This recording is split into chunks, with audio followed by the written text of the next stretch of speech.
Good evening, Adarsh sir. Yeah, good evening. Hope I'm audible. Yeah. I think Agent Labs is yours, no, sir. Yeah, yes. I'm joining I'm with just my waiting with your company. name, so I could not find your name, so that's why. Yes. Oh, sorry. Generally, it by default logs in with my company email ID, but okay. I hope if you can give me um, a co-host, I'll start presenting with my screen. Yeah. We'll wait for a few minutes, sir. Sure, no Participant problem. generally they'll join till 6:10. Exactly at 6:10 Perfect, we'll start the session, sir. perfect. Yeah. This is Dr. Jay Hari, coordinator for this FDP, and Hi, Dean. hi. Good evening. Yeah. Good evening, sir. Today's So, uh, yeah, I have also joined. Now I'm speaking on my mobile phone, but I've also joined with name Dr. Adarsh. So you can give the co-host the permission for to. Agent Labs, we are given the cover, sir. Shall I change to the Dr. Adar's name, or is it okay? Yes, yes. You can change it to Dr. Adarsh because um, Sure, I'm sure. presenting from my PC. Yeah. Chari sir, are you there? Chari sir, are you there? Chidambaram Chari. Chidambaram Chari. Hello.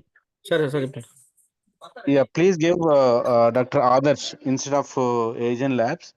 Give Dr. Okay. Adarsh as if the co-host. Sir Okay. wants. Oh, I hope I could share my screen and it's visible. Okay. Yeah. Yes, Mr. Chari is going to make as a co-host with the name Dr. Adarsh. Okay, perfect. Give me a minute, sir. Yeah. Done, Yeah. sir. Now Done, you are sir. a co-host. You can Perfect. share, sir. And Not issue. Yes. Yeah. and duplex la వేరే బాగా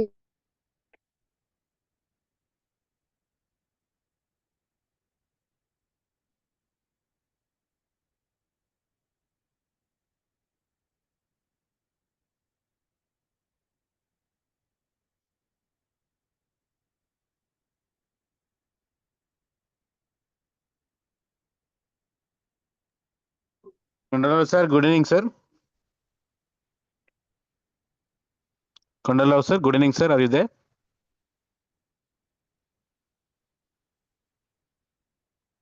Kondalav sir, your voice is not coming. Hello?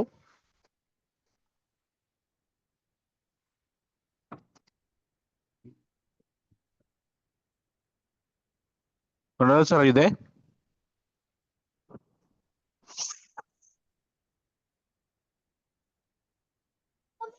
Hello.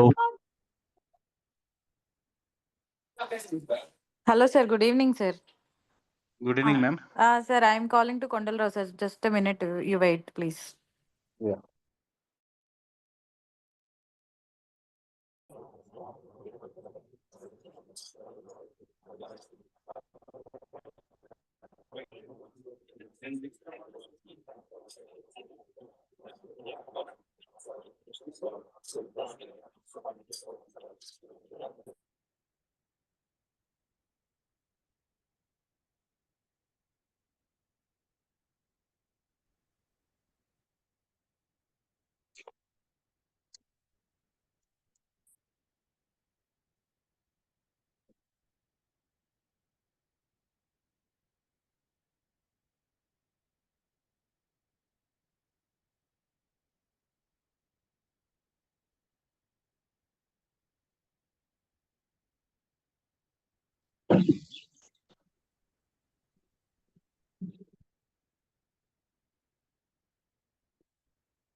Hello, sir.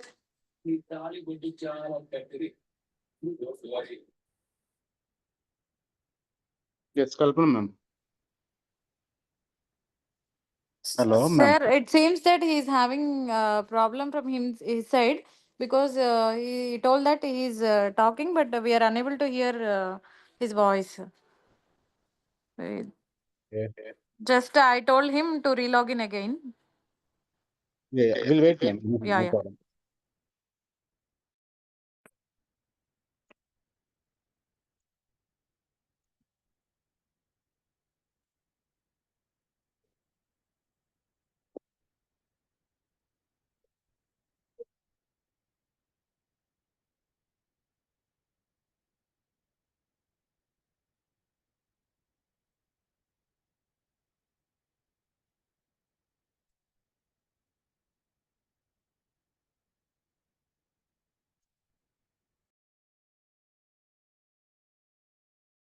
So what's the typical strength of this particular program? Like, how many are we expecting to join more? Yeah, generally 60 to 70 they'll join, sir. Oh. Initially, so in total strength, actually, I'm saying. So Hmm. initially, slowly they will the strength will slowly increases. Now I Oh, think perfect. 27 are there, and we can expect around 40, 50 in initial 15 minutes. Oh, perfect. Yeah. And the participants of this program are faculty from KGTD or faculty across other colleges also, other universities? Yeah, across India, this program is from nationwide, sir. It's a Atal FDP. Okay. So yeah. So to all over India, we don't know if, they can join from different places. Hmm. So from Andhra Pradesh and Telangana will be more, but we are also having participants from different states also. Oh, wow. And Nice. yeah, this and the participants is not only from one department, from all the departments they are joining. CSE, Hmm. mechanical, civil, electrical. Since the title is based on the sustainability, so Hmm. Hmm. so these faculty from different discipline they are Hello. joining. They registered for that. Good evening, sir. Jayar, sir. Perfect. Perfect. I am audible to you, sir. Yeah, yeah. Kundal sir, audible, sir. Please. Sir, today's program is Dr. Mr. Kundal Rao is the moderator. He is going to take the session now onwards. Okay. Sure. So, sir, Kundal Rao, sir, you can just take the session. And good evening to all the participants who are joined now. Yeah. Sir, please take the session, sir. Thank you, sir. Thank you, sir. Good evening, everyone. I am the moderator for today's section. It is my privilege to introduce to highly esteemed professor and expert in field of UA technology, control system, artificial intelligence, Dr. Adarsh Kodanda. Dr. Adarsh Kodanda is founder and CEO of Hygiene Labs LLB, Hyderabad, where he leads to innovative research in automation systems, control engineering. He has an extensive career with over a decade of experience both academics and industrial sectors. His work including the development of indigenous autopilot systems, UA technology. Dr. Adarsh Kodanda is the faculty member at the Center for the Development of Advanced Computing, Pune, where he teaches the advanced course related to the drone design and UA systems. He also serves as the visiting faculty member at Ashoka School of the Business, Hyderabad, where he imparts the knowledge artificial intelligence application. His credentials are truly remarkable.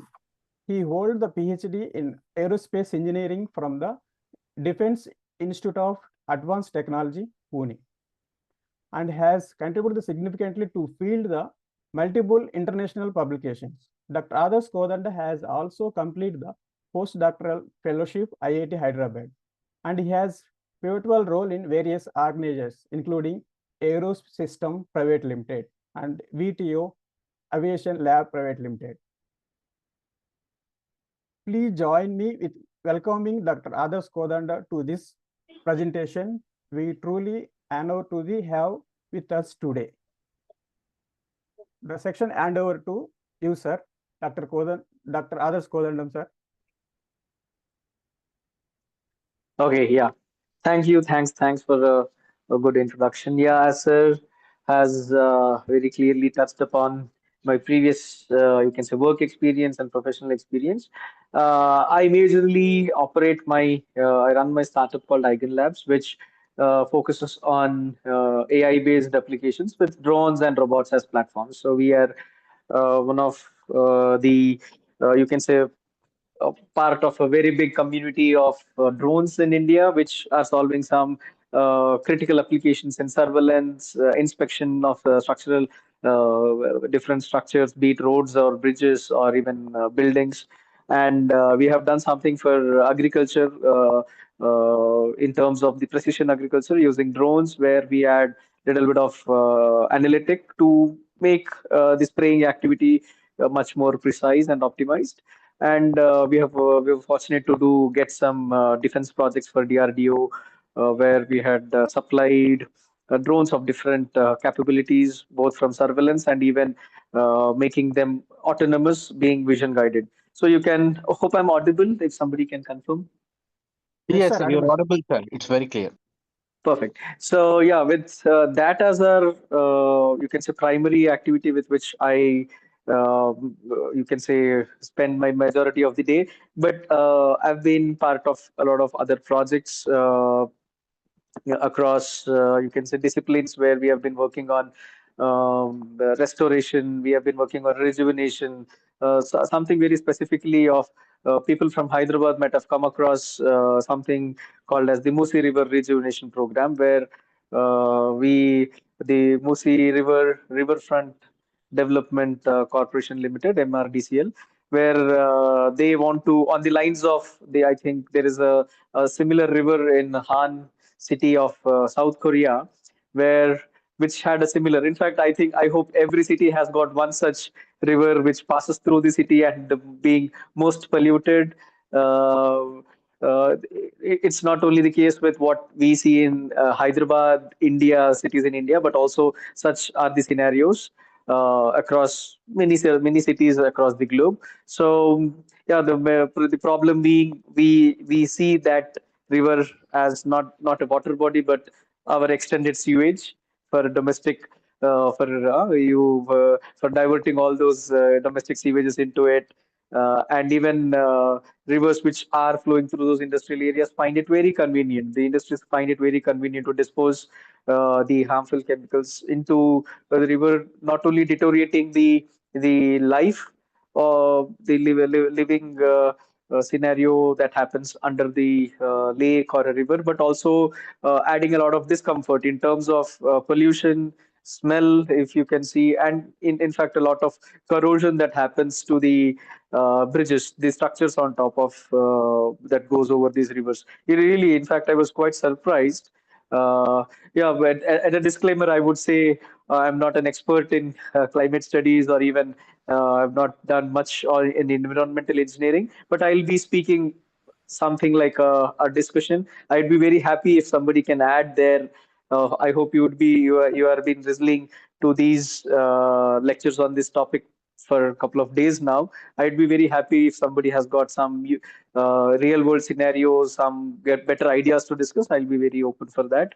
But more of my talking would be quite generic, something speaking about, if not very recent, but some events that I've been coming across in terms of climate hazards that we are seeing from a climate perspective, and some initiatives that have just changed the game over last few years. And let's see how technology would, the need for technology to solve the problem in a better possible way.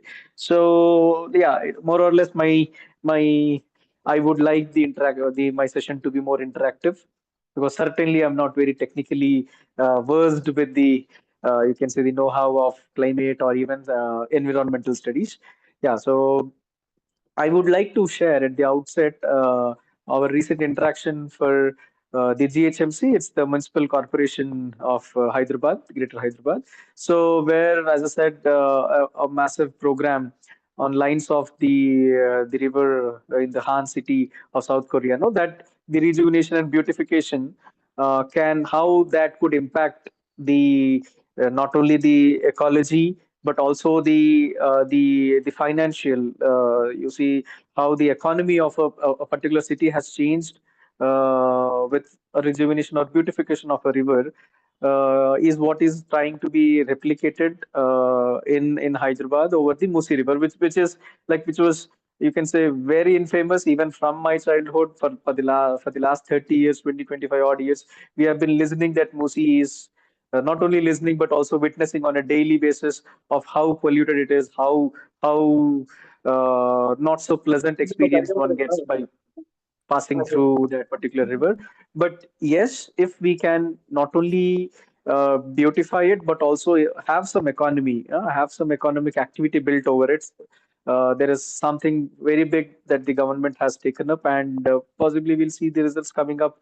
And we have been part of that particular program, where it was really a surprise for me to know that the pollution, like the chemical pollution, in the by that particular river, Mosi River, on the structures is much bad than what generally the salinity does to the bridges. Okay, I was expecting like the bridges over rivers. Oh, just a second, I'm getting a GSM call.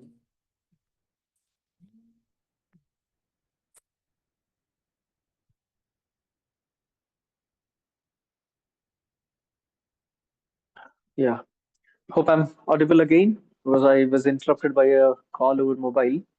Yes, sir. You're audible, sir, please. Okay, so I was like, as anybody expects by the word of corrosion or so, no, that generally and bridges over sea bridges or something with a proximity to the sea where water is much saline or so, no, it was.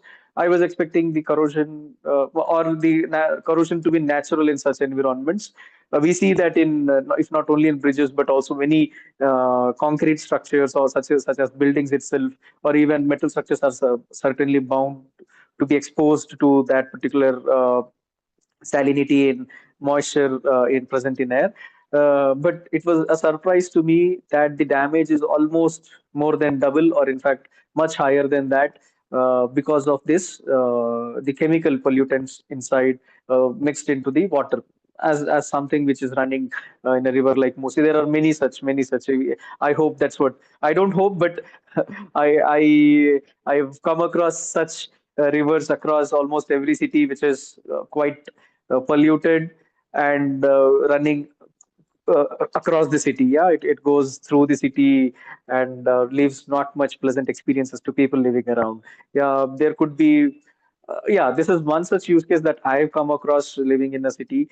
There are many such. In fact, people, if we have got audience from or participants from North India, specifically Delhi, they have been living through this particular menace of the smog. Yeah, a big challenge of the air quality, the very bad air quality index. I don't know, it's about 250, around 400. If somebody can correct me, I'd be happy. But yeah, it's something quite worse for people who say that it is.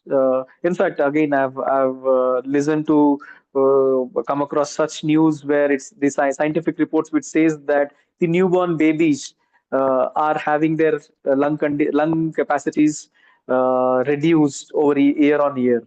Yes, it says that how the bodies or how the our particular physiology has adapted. Yeah, it has seen that, oh, the air quality not being specifically in the regions around Delhi, they say that the newborn babies have been noted to have this lesser reduced lung capacities. Yeah, so yeah, that's something which we are living with, something we cannot deny. And certainly out of many other interesting topics, what I am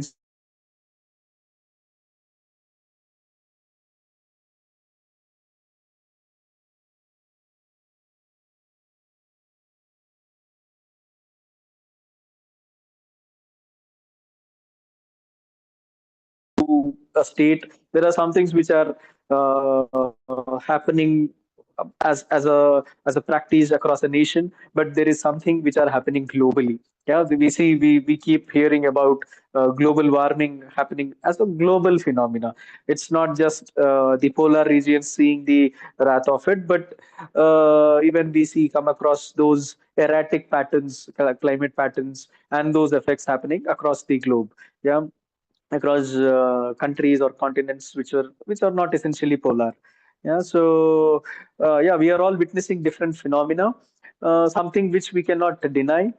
But what we can be prepared is having a strategy of how we have a mechanism such that we make our life much more comfortable, not just comfortable, but also safe enough for the future generations is what would make it more practical. There is no point.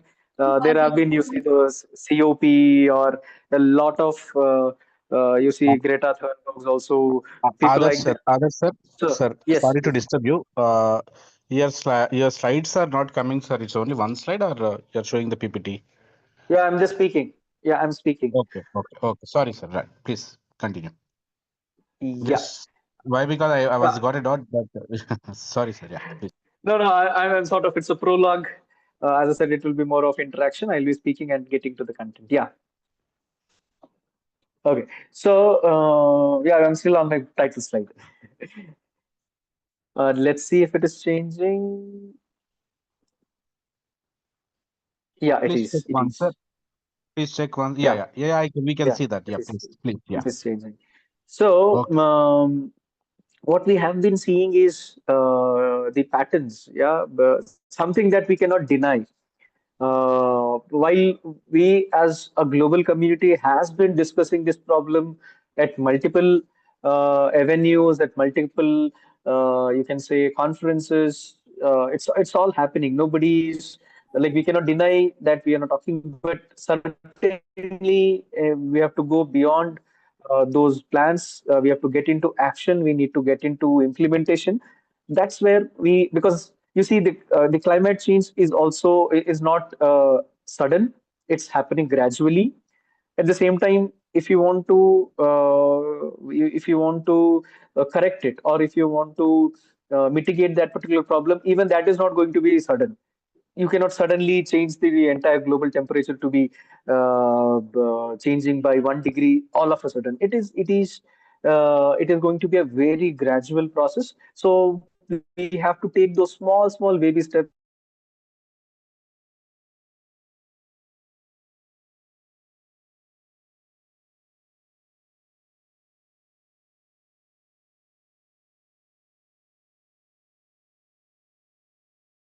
across the globe would make some change. No, they have to be much coordinated, much consistent, and even continuous. Yeah, we all individually have got a responsibility to contribute to this particular implementation plan in our own way, So we'll be talking of all of those things, and I've been, as I said, speaking about different you could say scenarios that nobody can deny.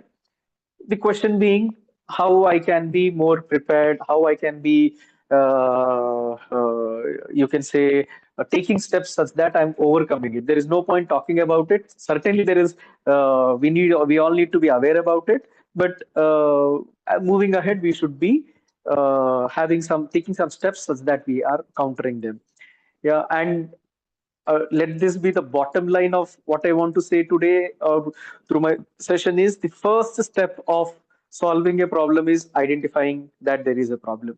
Yeah, you have to acknowledge, you have to agree, we have to accept, each one of us, that yes, this is a problem. Though not everybody is facing that. So one might say, oh, what is global warming? Yeah, I live in my apartment, possibly at the 12th floor, where I get good ventilation. I've got AC at my home. I travel by a cab or a car which is having AC. I'm coming to my office which is otherwise AC, or it's a very good office with a good amount of trees or so. I don't see this global warming, or I don't see any of these to be a problem.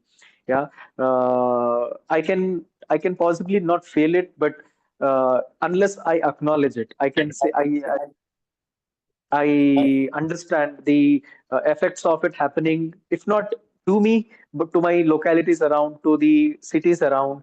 What we have been, I've just cited a couple of those examples wherein we have seen um, uh, yeah, heat waves, very common. Delhi always speaks about temperatures going above, and if not just Delhi, because we keep listening about Delhi because there is a lot of people who want to speak there, or who are being the national capital, yeah, that is coming under the limelight very easily.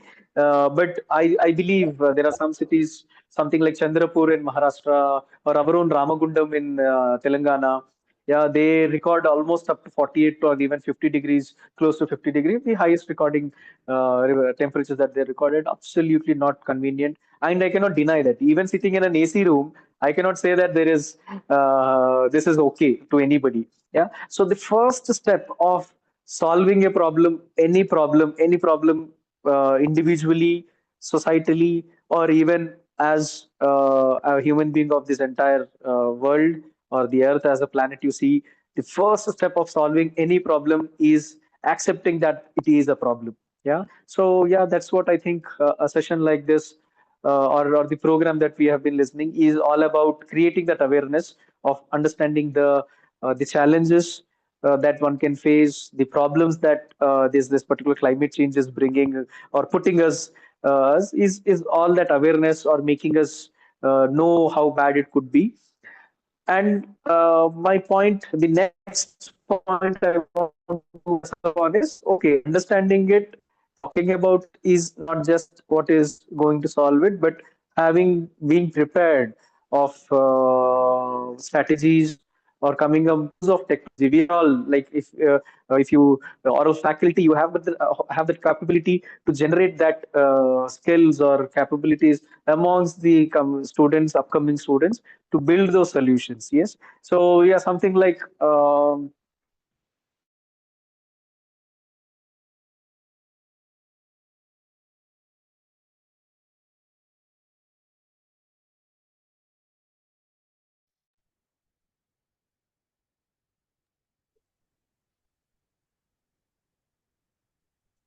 Other sir, your audio is lost. Hello. coming across Chennai, yeah, even all these coastal belts, different regions, Odisha seeing it, Andhra Pradesh seeing it. Tsunami is something that we have all seen, the worst of the cyclone. Yeah, so these are some things which we have been living over the past years.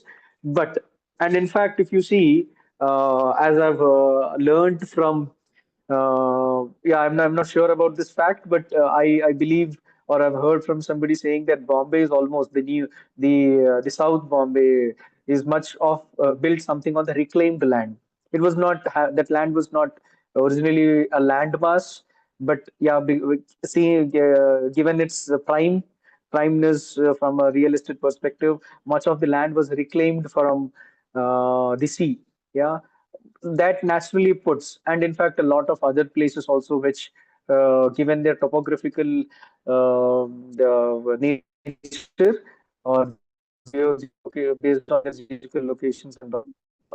He said that almost, and the way we have changed the demographics because of extensive habitation, um, and even construction of projects which are out of the natural scope. Yeah, something we go and make the best use of, or for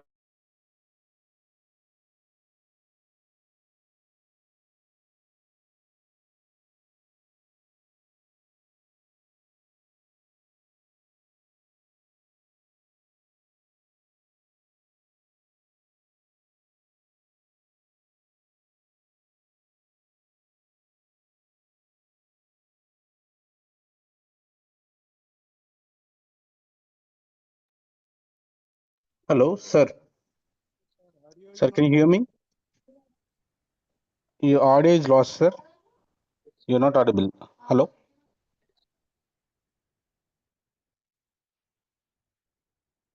Other sir. Hello. oh, sorry, I've been disconnected. Yeah, I'm Yeah. audible. Again, somebody can Yeah, confirm. now Yeah. you're audible, sir. Some in between, sometimes your audio is losing, sir. Please. Oh, is it? Is it okay? Okay, you can. Somebody can please point me out whenever that Yeah. happens. But yeah, even I've turned down my Wi-Fi, which is a bit poor. I'm running on my GPS. Sorry, GSM. Yeah, if somebody finds this to be interrupted, you can just Yeah, raise a hand, drop a message, with which I'll get to know. Yeah, but the point I want to make is while we have been living all of these phenomena that has been happening, let us understand them. In fact, much of see. One fact that we need to all understand thoroughly or without any doubt is we cannot go against the nature. If nature, you cannot go against the, one can never go against the force of the nature. We have seen different scenarios, something like tsunami, which was the most worst of it, and cyclones. People who have been living in the coastal areas have seen how bad the effect of cyclones are. And in fact, if you see those forest fires, what America is seeing now, you see all that development, all that you see the plush societies, all that sophistication in life, what we have built have just been burnt to ashes. Yeah, so you cannot just come in the way of the force of the nature. Absolutely not. Having said so, even there are some damage that we are doing consciously.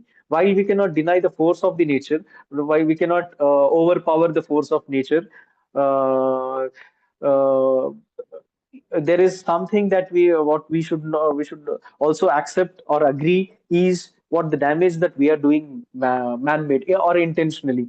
As recently um uh, the agriculture ministry in parliament, yeah, the agriculture minister in parliament has very clearly pointed out that 30% of the Indian agricultural land is not cultivable just because of the excessive use of fertilizers. Yeah, I have seen again when I was in Bhatinda uh, 3 years back, I could, over an interaction I was there on an Air Force base where I got to know that the service officers, they were traveling almost 30 kilometers to buy vegetables. This is a very a surprising, you can say, interaction or an interaction which surprised me.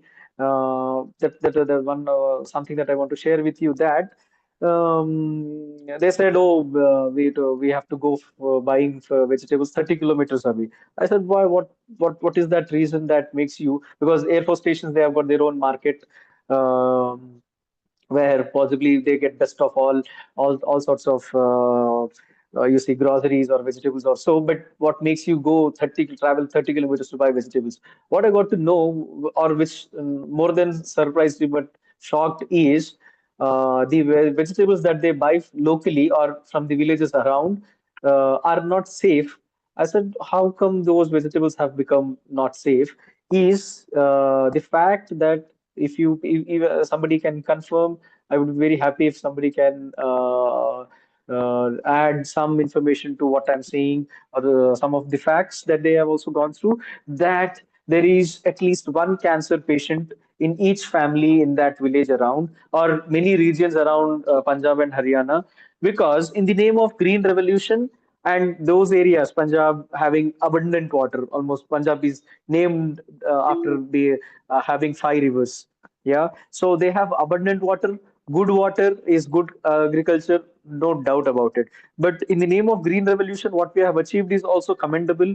We have had good agriculture surplus, very amazing.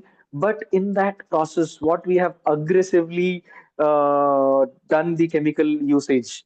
Yeah, we have polluted or we have used so much of chemicals on the agriculture lands that has depleted or deteriorated or polluted the groundwater. Now, for ages to come, that soil and the groundwater is so much polluted by chemicals. The effect, what we are seeing now, is there is at least one cancer patient in every family in those regions.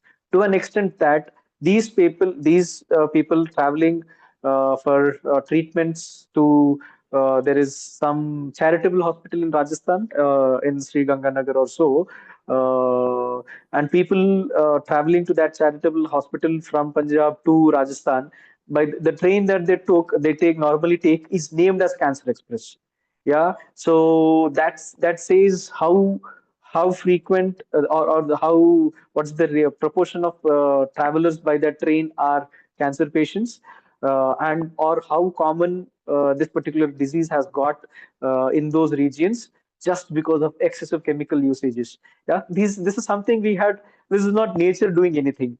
Yeah, though we cannot deny or we cannot overpower the force of nature, there is a lot of damage that is man-made or we are doing consciously and intentionally. To an extent, as I said, the agriculture minister saying in the parliament that 30% of the land is not cultivable these days. Yeah, because of the excessive chemical usages, and yeah, that's something even something that we cannot deny. How we can do that is something we need to discuss. That's my whole intention, that there is no point, or it's not there is we are going nowhere just by talking about it. Yeah, while we can be sensitized about it, we all can be made aware about it.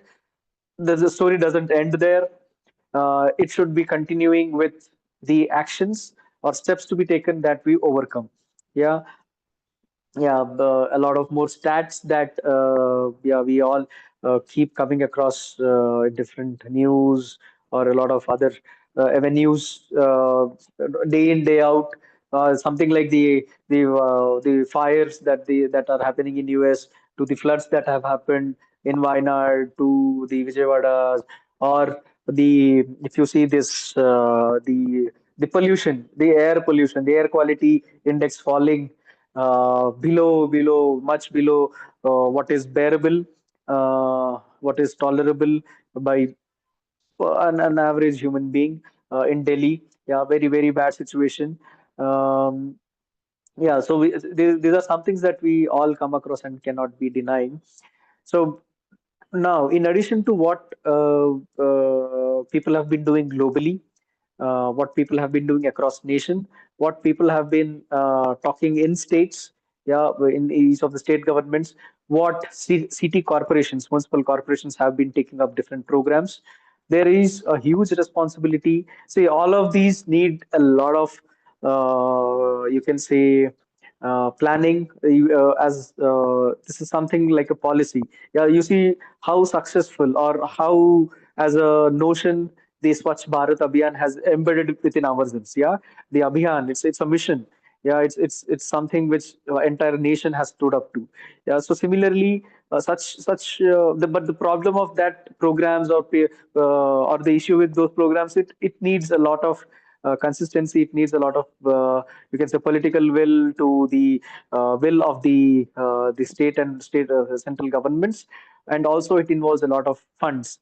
But in addition to all of such initiatives globally, nationally, state, or even city, something which can be done very, you can say, not cost involved, or even something which can happen very locally, is as an individual.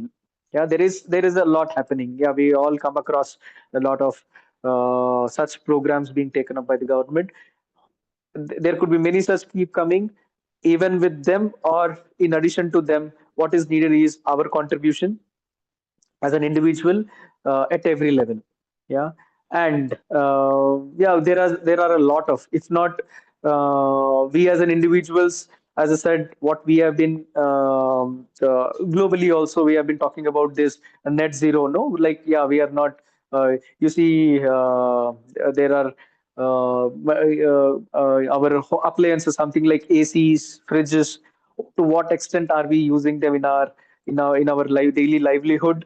As an individual, what I am contributing to this climate fight or fight against climate change, and even the companies, big corporates, yeah, how they can um, have practices, industrial practices, where they are having uh, emissions. Certainly, there is some manufacturing happening.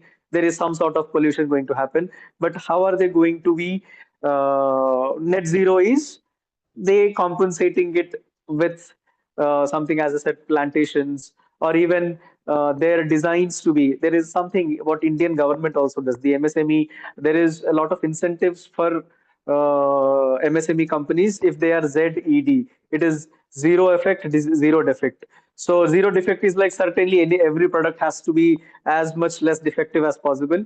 But if I am zero effect also, that I am net zero in my carbon emissions. Yeah, if my processes, my industrial process, if I tomorrow, let's say if I'm a manufacturer of some plastic products, or if I'm a manufacturer of aerial aviation products, so certainly that manufacturing process, the process itself says that I am emitting something.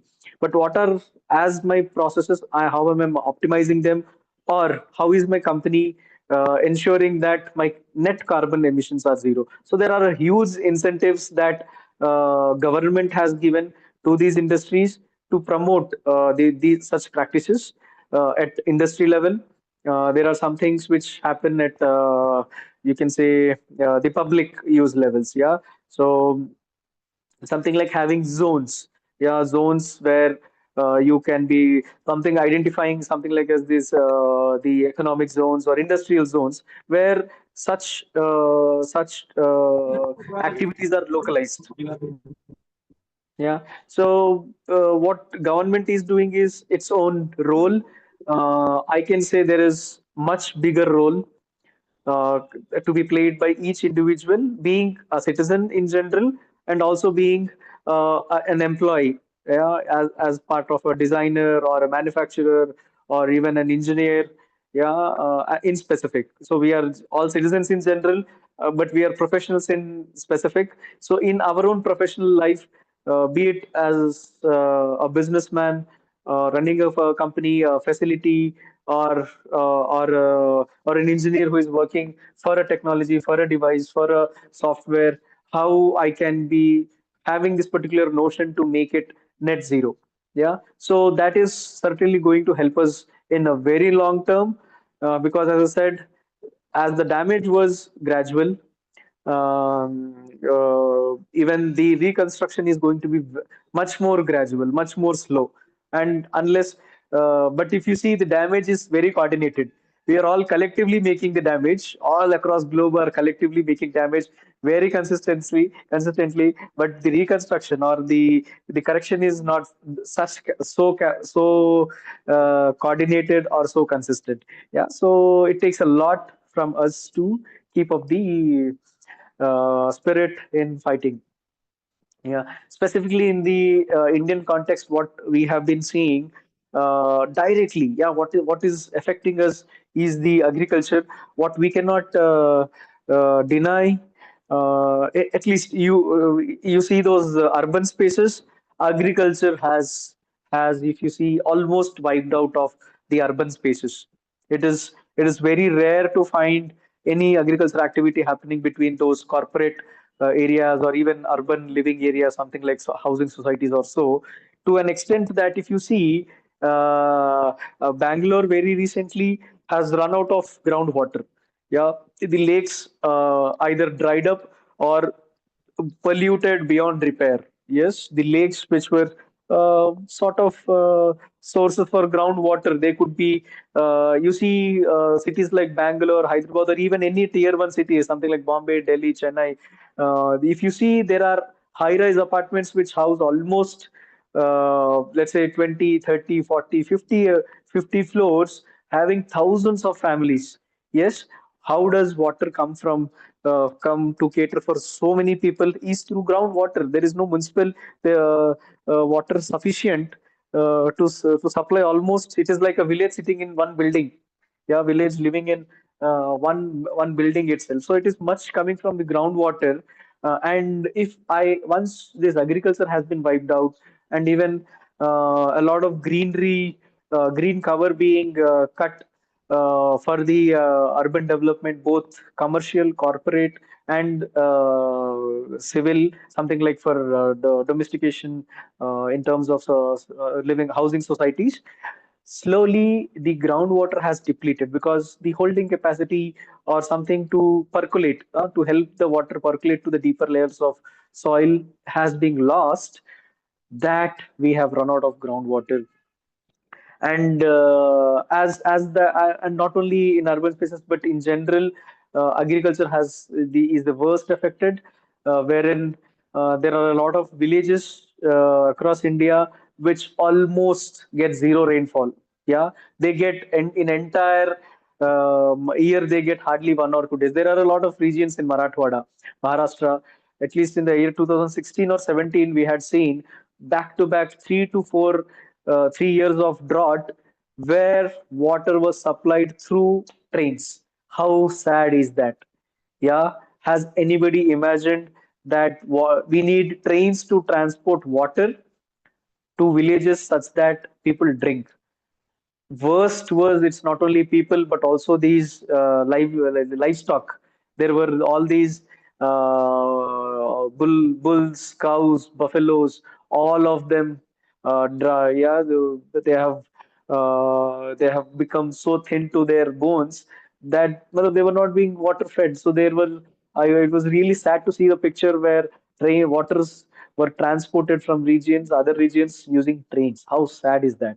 Yeah, and we keep seeing all those things. And in fact, as I said, Bangalore seeing very recently total groundwater being depleted, right? And it's all happening. Yeah, there are a lot of such regions in Maharashtra, and even couple of what I have come across, even in Telangana also, no, where they get very less rainfall. The source in that cases would be this groundwater through wells or even rain-fed canals, yeah, or canals which are through those rain-fed rivers also, no.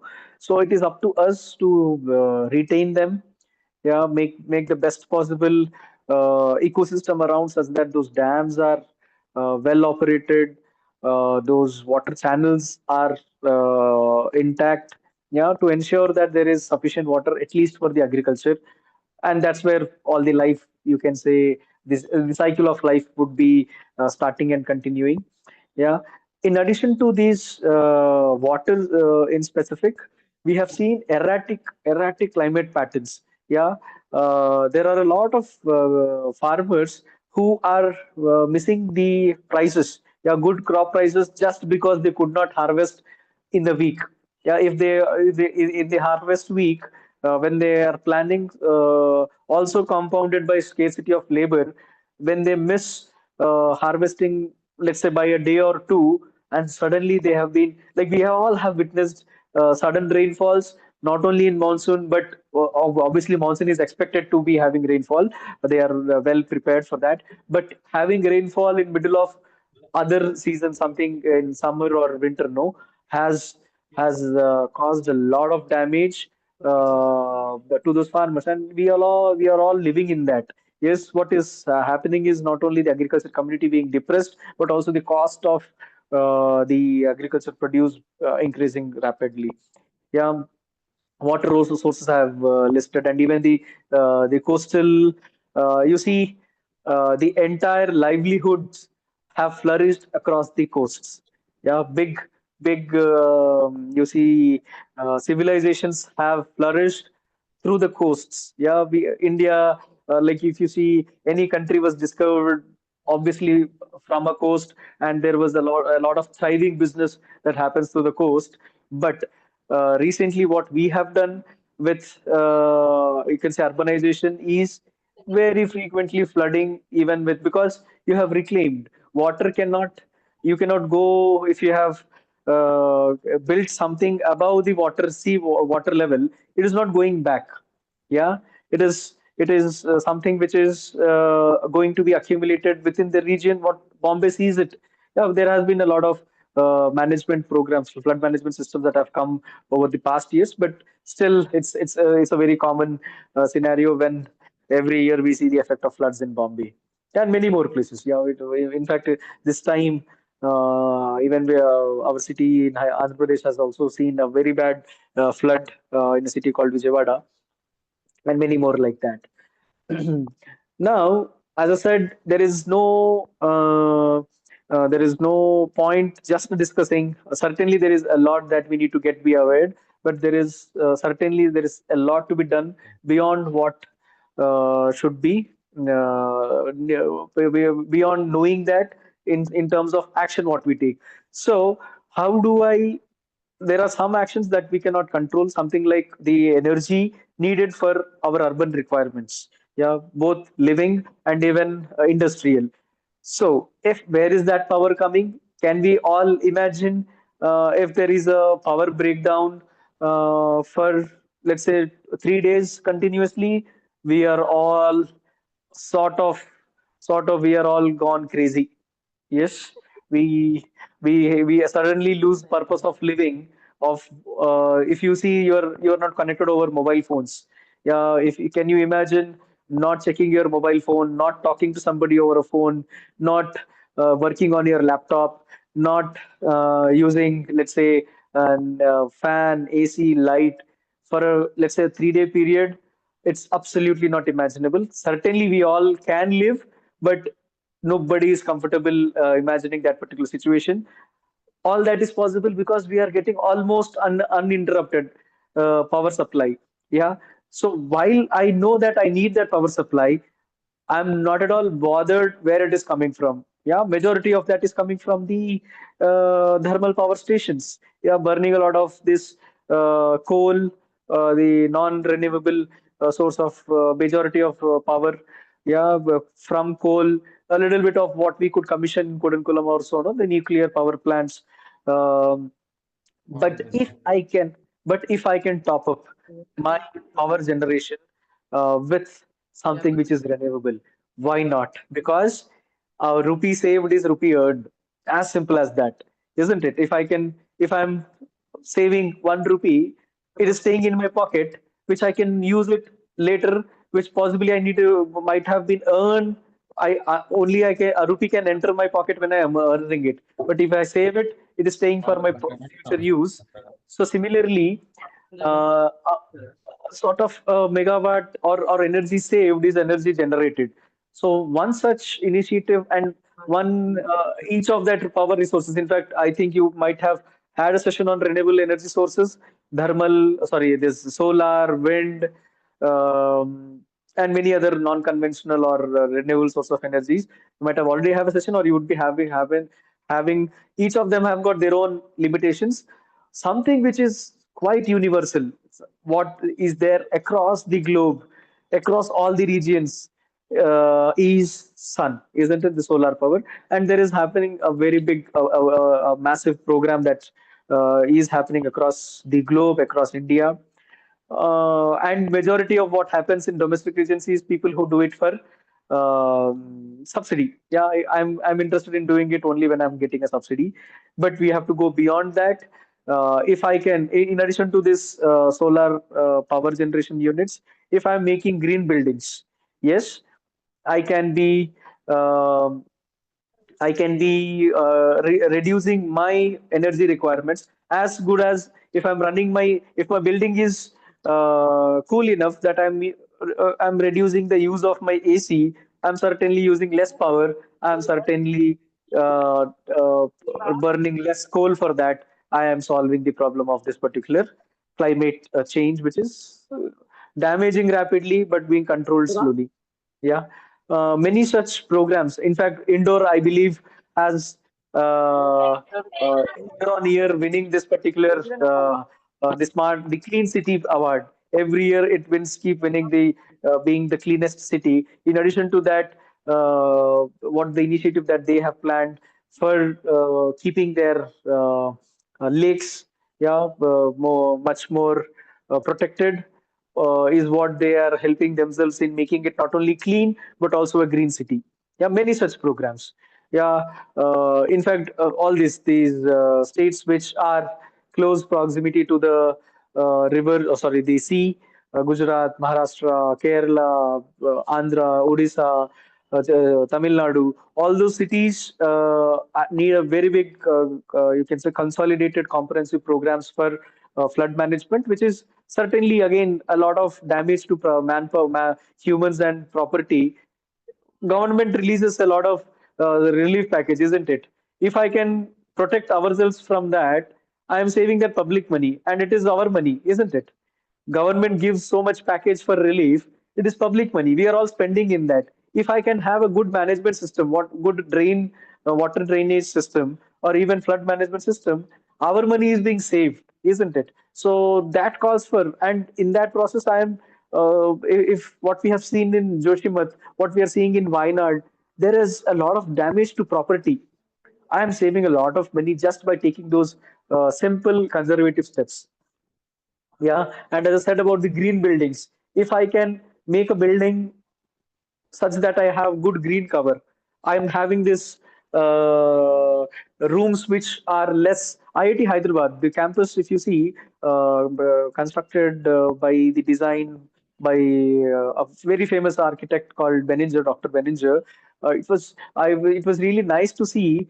Like I've worked at IIT Hyderabad, wherein it was really amazing to see that the buildings are they are what they call radiant cooling system. Yeah, that they radiate heat. They are not absorbing heat such that you don't need. Believe me, in prime summer, I was living on the top floor of the. My hostel was in the top floor of the building where I used to sleep with the fan turned off because they had this cooling system. The floor gets so cold that in middle of summer, living on the top floor of the building, I could comfortably sleep with a fan turned off because of the technology used in the construction. You can, yeah, I encourage you people to go through those, the construction of hostels in IIT Hyderabad. Yeah, and many more. We keep coming across the green buildings where if I'm constructing my building such that I need less of air conditioning. You see those malls, you see those big corporate offices with hundreds of offices operating from one building. Yeah, they are all centrally air conditioned. If I am reducing the need of the AC, I am saving a lot of megawatts of power. Yeah, and certainly I'm not only making them less carbon emission because air conditioning is contributing very bad or very, you can say, very significantly to the carbon emissions, but also I am reducing the requirement or the use of this conventional power sources, something like thermal power fuels. In a very big way. So it's all, as I said, a practice in small steps, but consistent steps. We'll be doing that. Having those cool roofs again reduces a lot of requirement of air conditioning. Having these urban forest initiatives, I have yeah, the Miyawaki forests, yeah, something like cities like Bombay, Delhi, and a lot. I believe, in fact, even Hyderabad, and you might see. I'm repeatedly taking some examples of Hyderabad because that's where I'm living, and I have come across those examples where there is this I think Haritaharam program, which the previous government has taken up. The entire, almost every divider on the road that you see on national highways, state highways, or even our outer ring road is very green. So there is a lot of green cover. There was a lot of programs that institutions like universities, educational institutions, offices, where the plantation was promoted, and very specifically some forest or some cultivation programs, something like Miyawaki forest, and which are self-sustaining, can do a massive difference. As I said, the damage which is quite rapid and quite massive needs similarly consistent and strong reconstruction. These could be doing that, and we have seen how Amazon forests, which are generally called as the lungs of the entire world, what the forests giving supplying the oxygen to the world, are being depleted rapidly. How are we going to compensate? Is having, if not making an Amazon forest altogether, but making small pockets of forest which are locally solving this particular scarcity. Yeah, and realizing, as I said, about the worst situations what Bangalore has come across in the recent years, Bangalore learning it the hard way and coming up with this biodiversity initiatives to rejuvenate their lakes or so. Yeah, and as I said, even agriculture is one big, you can say, or one immediate. The effect is of of climate is seen in the agriculture, because rains, agriculture is primarily dependent on the rains, both good or bad. Yeah, if it needs rains for the water, also an untimely rain is totally damaging the entire agriculture yield, both at different phases, even from at the flowering stage, or even while sowing also, to seeding, flowering, harvesting. At all those stages, rain has got a very adverse effect. Now there are a lot of technology-driven you can say steps. What in fact we are also working on using satellite imagery, using weather monitoring solutions and AI-driven weather monitoring solutions to make it much more. These days, if you earlier, whenever a weather report is heard over radio or news, no, we all know if they say that it is going to rain, we all used to assume that, oh, it is not going to rain. And whenever they say it is not going to rain, certainly it would rain. But believe me, and I want you all to check this, that whatever this climate app or the weather app in each of our mobiles, if you check, they give hourly prediction.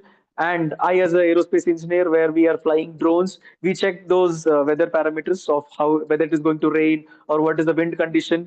Believe me, they are almost 80-90% accurate in terms of their hourly weather prediction. And that all that is happening because of use of this satellite or remote sensing technologies. We are living in an amazing time. Why not use that technology in making our lives much more, you can say, not only comfortable but much more sustainable? Yeah, those are the steps what we need to be taking. Yeah, and a lot of practices. I'm running out of my time. I can say I've got just half an hour more, but I've got many more slides to talk about. But more or less, I've been talking about, though or not on the slide, but I've been speaking about these examples. Where if you, again, I want you people to make a note and come across this particular initiative, something called as the Pani Foundation, which was done in Maharashtra. I don't know whether it was been done across India, but what they have done in Maharashtra, where a specific regions, as I said, no, they get hardly 1 day or 2 day of rainfall annually. They have made a lot of steps using traditional, something like making small ponds, yeah, to store rainwater and using them for agriculture across the year. So harvesting, rainwater harvesting techniques, what we used to do traditionally or age-old practices, have been brought back in retaining waters for retaining water, rainwater for agriculture uses. Yeah, that's the need of our use both conventional traditional techniques fused with technology that or information that we have based on technology or the capabilities that we have using technology. Certainly with this such erratic climate patterns, we need to be coming up with these agricultural practices which are resilient. Yeah, drought. There are a lot of, in fact, in there is a CSIR lab or a center in Hyderabad which works on dry land agriculture. What are those crop types which can survive even with scarce water? Yeah, to help not only the farmers but ourselves also to have a good yield to suffice our, you can say, the agriculture needs, or the something like food grains, or even cereals, pulses, all, or even the food, you can say, rice, wheat, or so having developing those resilient or drought resistant or crop types which can be even growing in water resist, sorry, very less of water, can be a very good solution, where we cannot, if we are not able to help generate more or help in getting more rainfall, make these crops sustain drought. As simple as that. And in addition to that, what people have been talking about, the use of IoT's technology, the cloud technology, the as simple as how drones are replacing, you can say, 10 to 15 people. A single drone doing all of that, spraying much faster. Yeah, if I can use farm mechanization tools, which can be, as I said, again, doing things much faster, much better. That's the need of the hour. Use of technology integrated for agricultural practice. Yeah, there are a lot of such initiatives. I can share this particular presentation later, but I again.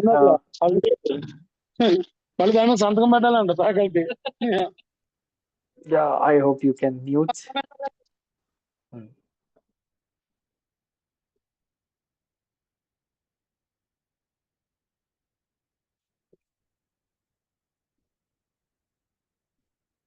Just give me a moment when I plug up my laptop. Just give me.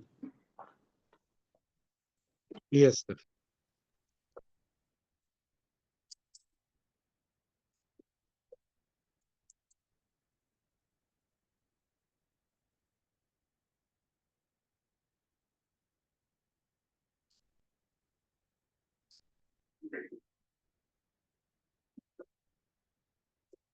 Yeah, as I said, both if we can take up some activities, not just in making things at the cause level, but also at the effect level. So all these floods that are coming because of flash cloud bursts or flash rains or untimely rains that are happening, or even droughts, absence of rain for years together, all of those are the effects. Yeah. So though we need to take steps at the cause level Hello, sir. to avoid Sir, that your cause. voice is not audible, sir. I think you went into mute. No, so our voice is coming. Hello, sir. Just check. Yeah, I hope is it with everybody? No, no, audible. it is audible, sir. It is audible for us. Okay, Maybe so the participant network is poor. It is yeah, okay, for audible the for us. question. Yes, Yeah, sir. okay, Your perfect. voice is also not audible. Then certainly it is at your end. Yeah, go ahead, sir, please. Yeah. So not only at the cause, as I was mentioning about having the green buildings or saving this water, rainwater harvesting, they were all to address things at the cause level. Having this forestation, as I said, the local forests like the Miyawaki forest or the all those things are something to address at the cause level, but also the effect level. What happens when the disaster happens is making, if you see, and people have learned it the hard way. You see what happens. Japan, having so frequent earthquakes, has got those buildings. They construct buildings which are just resilient, isn't it? We all see that it is.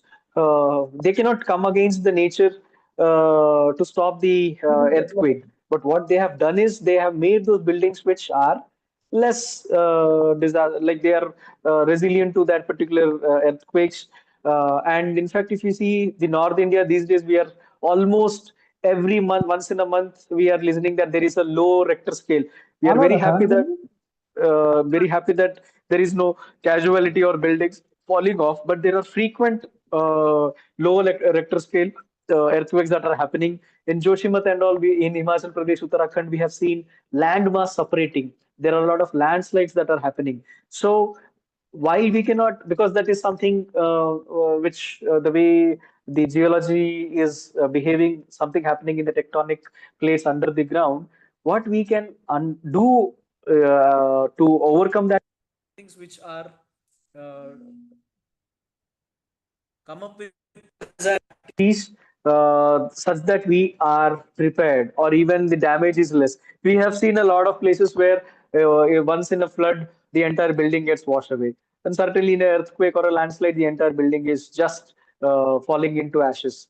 Okay. So, yeah, we can have such mechanisms in our constructions, in our city planning, in our industrial planning. Whenever there is an SEZ, there should be certainly a plan. That's how cities were planned earlier. Yeah, if there is a flood, how the water could, there are channels such that it gets drained in a natural way.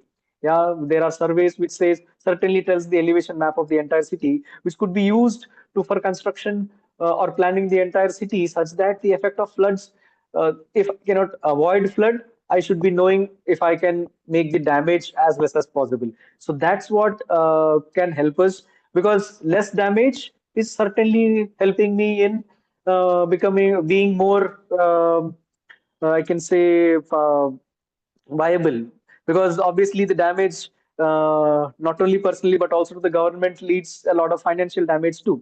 Property, lives, compensation is a very big financial damage. We have seen a lot of almost 17 bridges in Bihar, which have just in the month of in a span of 2 months, almost 17 bridges have washed away. You see how much loss is that for a public exchequer, isn't it? So likewise, use of technology in construction, use of technology in planning, use of urban planning, use of technology for agriculture, as I said, for very precise prediction, weather patterns. What IMD, I'm saying, earlier the weather predictions were totally, you can say, opposite. If they say it is going to rain, it will not. If they say it is not, certainly it will, isn't it? But now they are very accurate. We should incorporate or possibly have our own much more weather sats into the space which are giving reliable information. Yeah.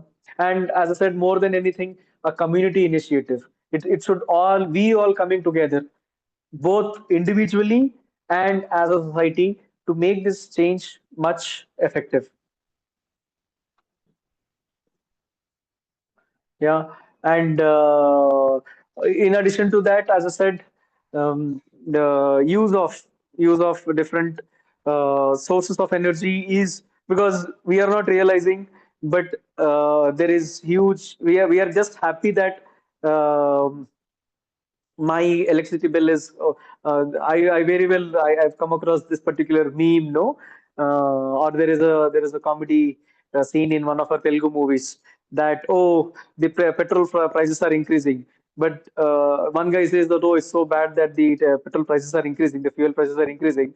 The other guy replies that, hey, how does that matter? I always fill 100 rupees petrol in my fuel or in my vehicle, isn't it? So we are all happy that, okay, my bill is not much affected.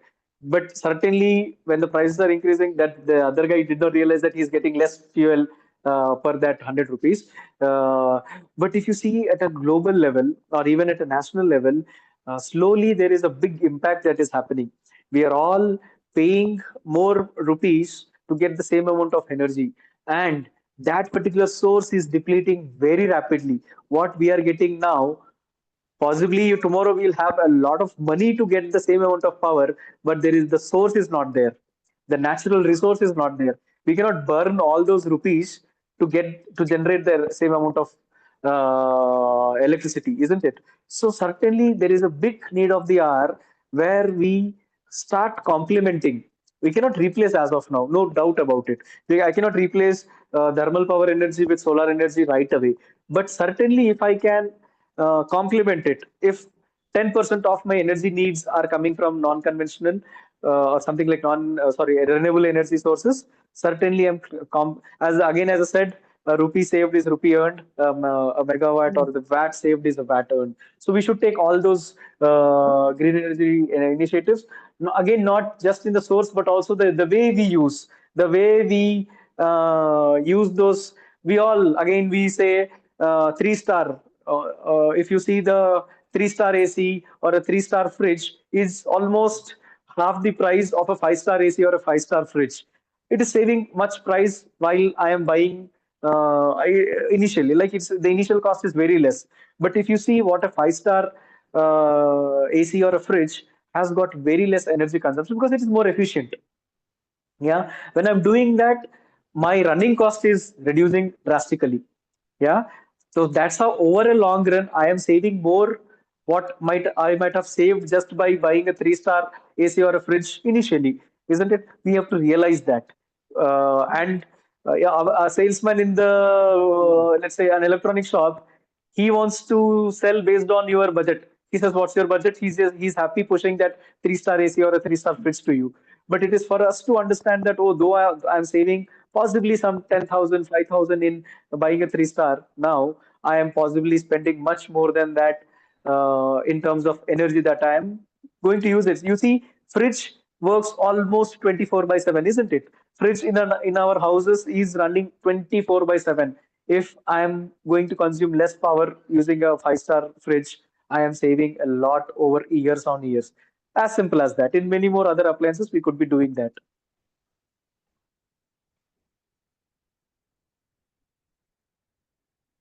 Yeah, though I've not like I've been stressing about this in my different something that I've been spoken in a couple of minutes.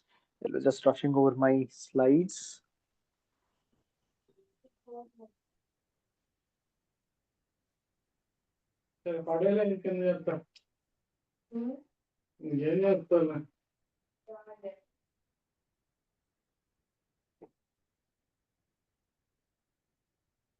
Yeah, we have been uh, hearing about a lot of programs that happen.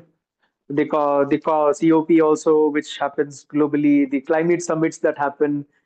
Really amazing about the FDP, such FDP that KGR is conducting on a very burning topic. It's not very you can say very common. Yeah, not everybody is. You see, IEEE conferences or even publications that we do in technical fields, working in technical fields. Not many of them are in climate also. So it is really good that such a program is being conducted on FDB, very specifically focusing on climate is being carried out by KG Reddy. Likewise, we all need to take up such initiatives, and certainly there is a lot such initiatives being taken up by global communities, national governments, at national levels or state governments, and even at society levels. Yeah, let us be part of such initiatives. um, I would like to encourage you. I hope many of you. Oh, it's a faculty development program. So majority of the participants here are all faculty, wherein you can take up some projects to have this SDG goals. If you see, there are a lot of points for SDG. Okay, so the Sustainable Development Goals that you can incorporate, you people, you faculty, being you are dealing with the human resource at their prime time. They are being prepared for the to solve the global problems once they graduate. So you are being given a lot of time. Okay, that 2 years for or 3 years, 4 years that the students in their masters or in their undergraduate, the time that they spend, you can inculcate these SDG goals. You can inculcate these aspects in the projects that you are executing. Yeah, of those technical projects, those engineering projects, if they have an aspect of they being ecologically efficient, they being environmentally friendly, they being energy efficient, they being working on some renewable energy sources, non-conventional energy resources, or they being more energy saving for that matter, being more efficient. Yeah, each of that step is one baby step towards that climate fight that we are making against the climate change. And it is always said no, that if I teach a student, or if I'm if I'm talking to an individual, I'm just addressing him to him. But if I'm addressing to a teacher, people like you, faculty like you, I'm sort of addressing all that amount of 60 people that you are teaching in one session. Yes, so that's the impact of such a program, where you people have you can say immense power, where with one word, your word, you are creating an impact among 60 people in one word. Yeah, every session that you're talking, there are at least 60 people, 50, 60, 40, whatever amount of people who are getting transformed. So you have immense power in bringing this transformation. Yeah, and I can say by default you are part of all these initiatives that are being taken by different agencies, as I said, local, city, municipal corporations, to state governments, to national governments, to even global. If you are inculcating them in your research work, if you are inculcating them in the projects that you are guiding, if you are inculcating in the publications that you are doing, if you are inculcating in those hackathons that you are participating, the pitch, if you are participating in a lot of you say the Smart India hackathons or MSME hackathons or so, no, if you are making those products which are sustainable, if you are getting those points for SDG, you are making immense contribution in the entire scheme of events. Yeah, so there are some things, as I said, there are some things for everybody, or it's not just something for everybody. There is a responsibility for everybody, be it, as I said, businesses, corporates, to governments, to you can say global communities. Certainly, let's talk about individuals. We being individuals, we have to take up our own initiatives in making them reality, making all these steps consistent, continuous, and a marching towards reality. Yeah, as I said, you can be those mentors for technology developers who can have this aspect very well imprinted in their minds while they are working or developing those products.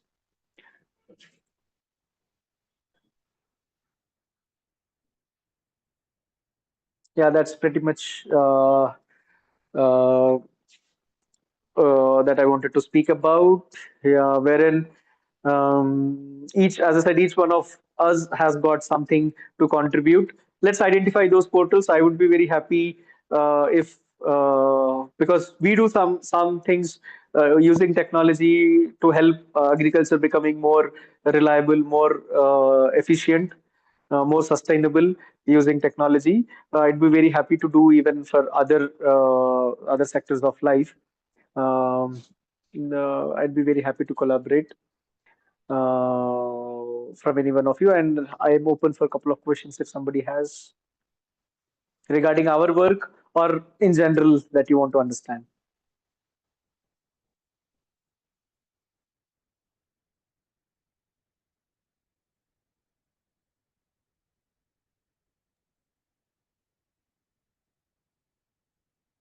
Hello, sir.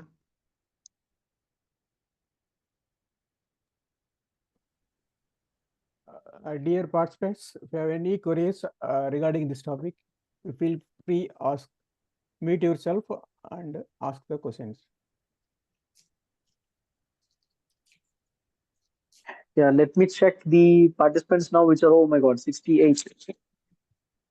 Nice. Yeah. Hello, sir. Good evening. Am I audible? Good evening. Yes. Yeah. Sir, I have a small doubt. Yes. Suggestion. Just I need a suggestion. Being an engineering faculty, how we can motivate the students to be part of the sustainability? Because when we are dealing with the sustainability and all, the major challenge we are getting is motivating students to hear, because most of them feel it's like it's not part of the technical core. 100%. 100%. Yeah, Yes. that is the challenge we are facing in classrooms. Can you please suggest something how we can motivate them, or what kind of guidance we can give to the engineering students especially?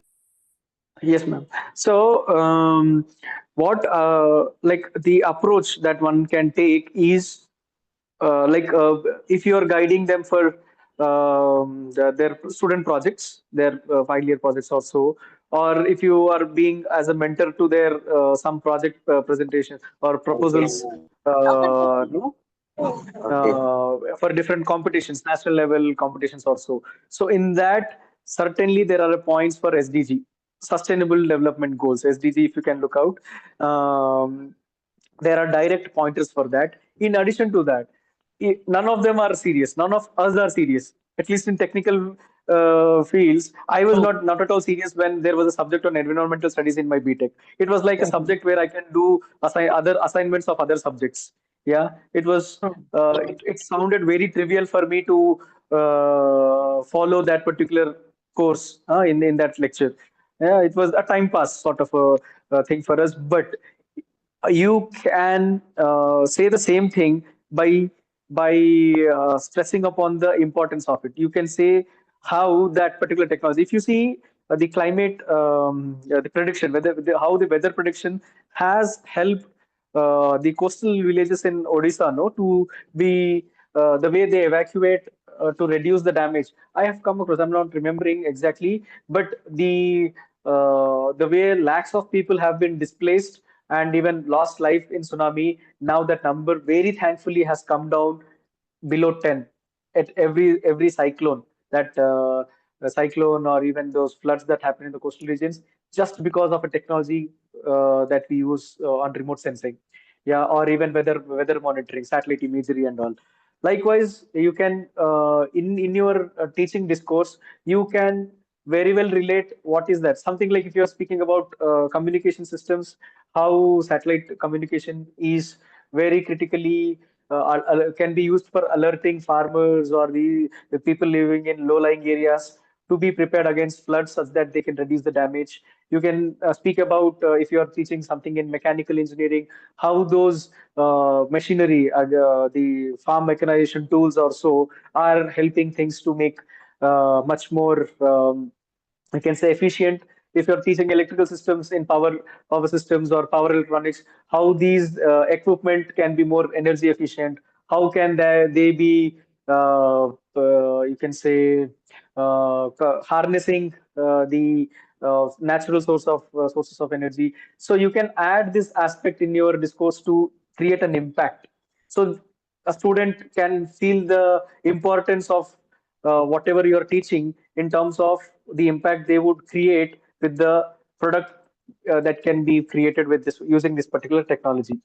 There were some examples, but certainly you can think from a sustainability perspective. There are a lot of SDGs. If you see, you can Google whatever subject you are teaching, the relevance of, let's say, AI. If you are teaching machine learning, significance of machine learning using for SDG. As simple as that. You will get some bullet points, 3, 4, 5. You can start your course speaking about that. So certainly people will start relating from the day one. And I totally agree, it is not at all interesting. I myself, being a student, never paid attention. This was literally a time pass class. This was the only opportunity to do assignments of other subjects. I totally agree from a student perspective. But if we can make it exciting, or we can make a challenge. Students like being challenged. You can make them do anything if you challenge them, throw a challenge. So building a system which can also be energy efficient, which can also, and giving the importance of the energy efficiency, giving the importance of it being carbon emissions, less in carbon emissions, you can give it that importance and throw a challenge that, oh, building this, people have been doing for 100 years.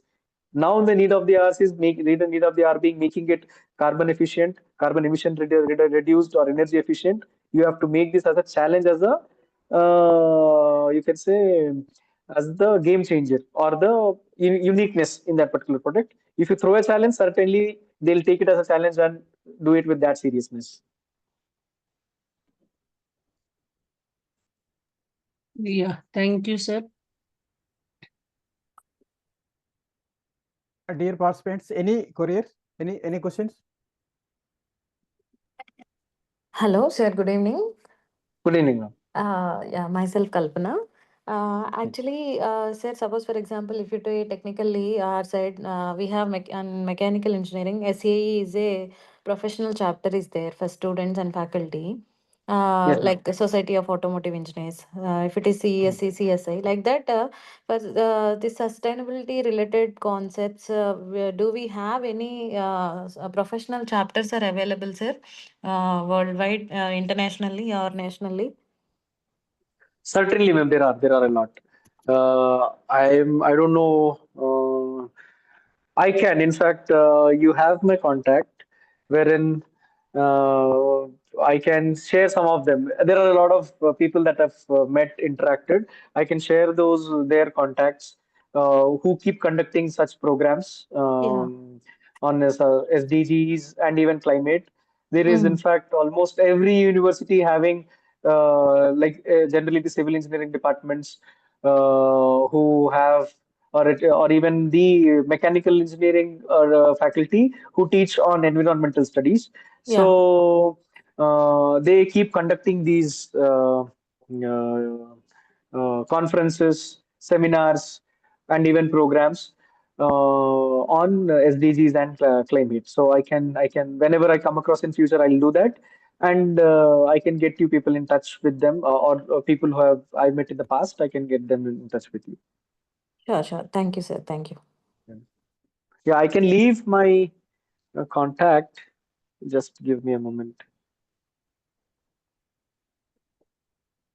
Yeah, any more questions? Meanwhile, I'll try to pull my contact. Dear participant, please turn on your camera. We'll take the group photo. Yeah, if dear participants, if you have any queries, any questions on this topic given by the sir today, you can ask. Still any more questions?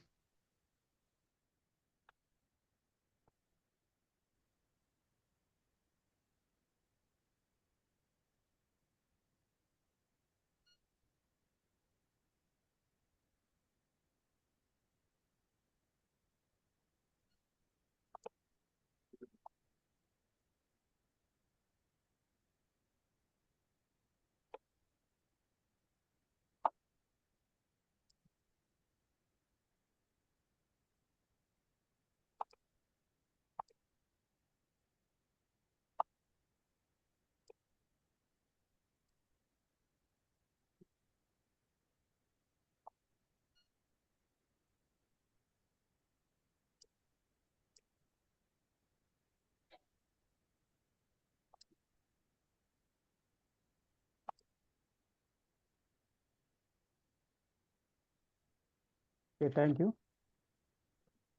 Yeah, I'm just sharing my screen again. Sure. I hope you people are able to see my screen. Yes, sir. Okay, and I hope you are able to see a QR code. No, sir, your QR, I think it's not displaying. Your screen is visible, but the QR code is not coming.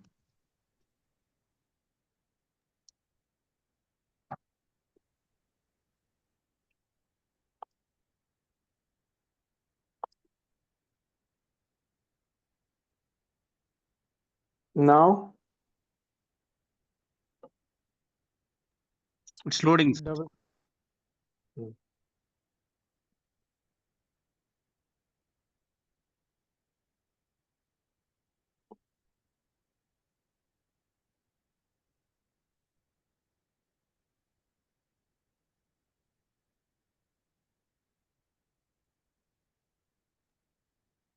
Meanwhile, any question, please? If you want to ask any doubts, please, you can. yeah, this is such a real scenario that there is something for every engineering faculty, mechanical, electrical, civil. As I was saying, construction of green buildings, how I can be naturally cooling. Yeah, the way I can be radiant cooling.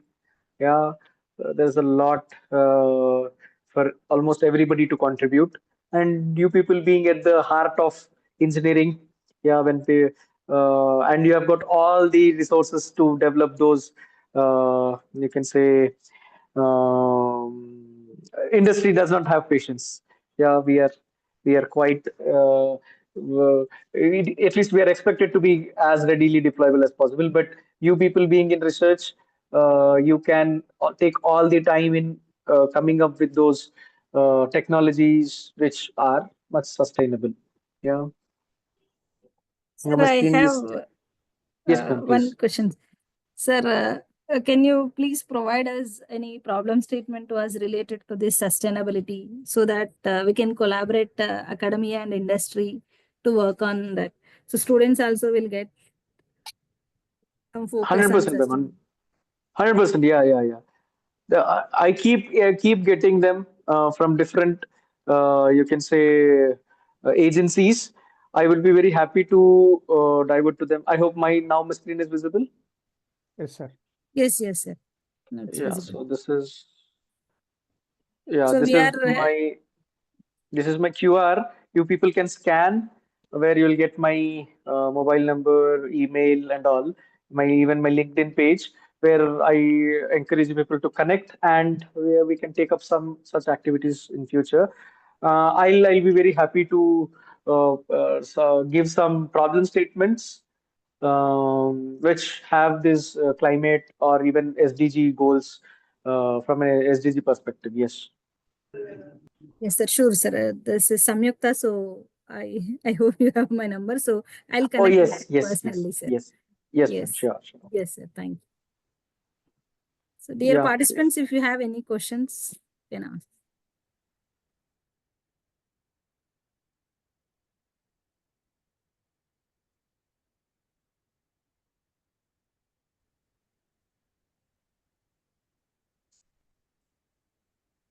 Hello, sir.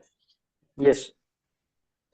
Sir, you said that actually initially when we are discussing about the farmers' problems, so you said at that one point is like farmers are not getting the uh, right time to harvesting the crop and not getting the right time to sell their products. So similarly, we have scoped some problems in on this context. So can you give any one or two simple technological solutions to address these problems? Yeah, yes, very well. So as I said, starting from weather prediction, you see, there is a lot. It is specifically the current time now. If you see the mango, the flowering starts now, wherein a rain at this time would very badly affect the flowering stage of the mangoes and certainly the quality of the mangoes that come. Yeah, to follow whenever they ripe and all. So um, as simple as working on the AI tools where you are using the data driven year on year, yeah, and from having multiple feature factors, something like the weather, temperatures, rise and drop of temperatures in the previous season, to what is happening across the other regions, something like what we see as the depression in, let's say, Bay of Bengal causes the rains in our region, Andhra or so. I can be getting that information at least 2 to 3 days before following a news in, let's say, the Andaman Nicobar, or even something like Malaysia or so. So if there are a lot of data-driven decisions that I can take to help from the weather perspective. On top of it, I'll just again share one slide that we speak about in uh, use of technology for specifically for agriculture.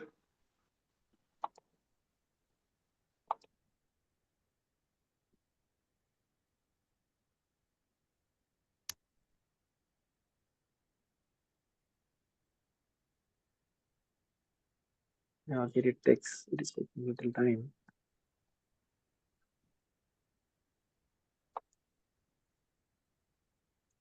Yeah, I'll take a couple of minutes to just quickly run through that particular screen.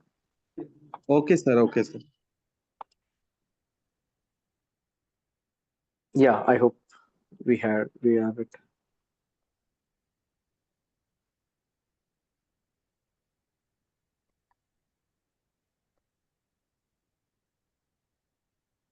Yeah, what we say is use of IoT.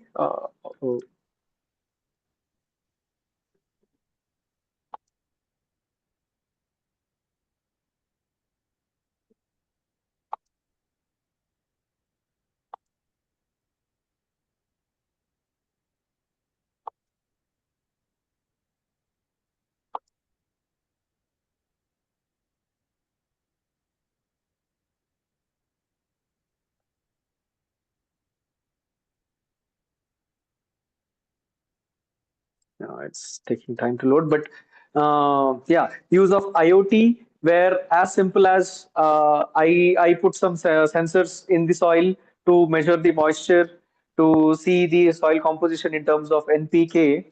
Yeah, I hope now my screen is visible. Yes, sir. Yes, sir. Yes, by having those sensors mounted, I can know a lot about the crop condition. If not in general, generally we send the soil samples for testing.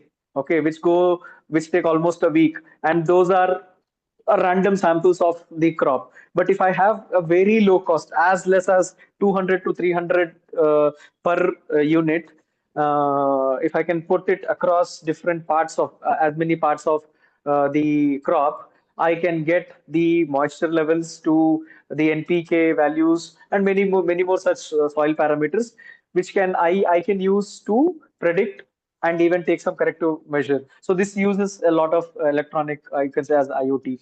And then, as I said, I mentioned about the satellite imagery, weather sats and all.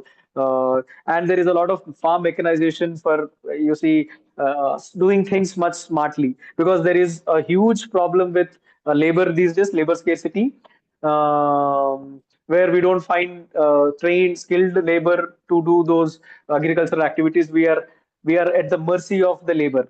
That's how is causing the delay. If I can have a machine, the way a tractor has revolutionized agriculture 30 years back, one tractor doing a job of 10 people. So similarly, now we need to find new technological products, the farm mechanization products, as good as ground robots, agriculture robots, to harvesting machines, to something like drones, to replace the requirement of people.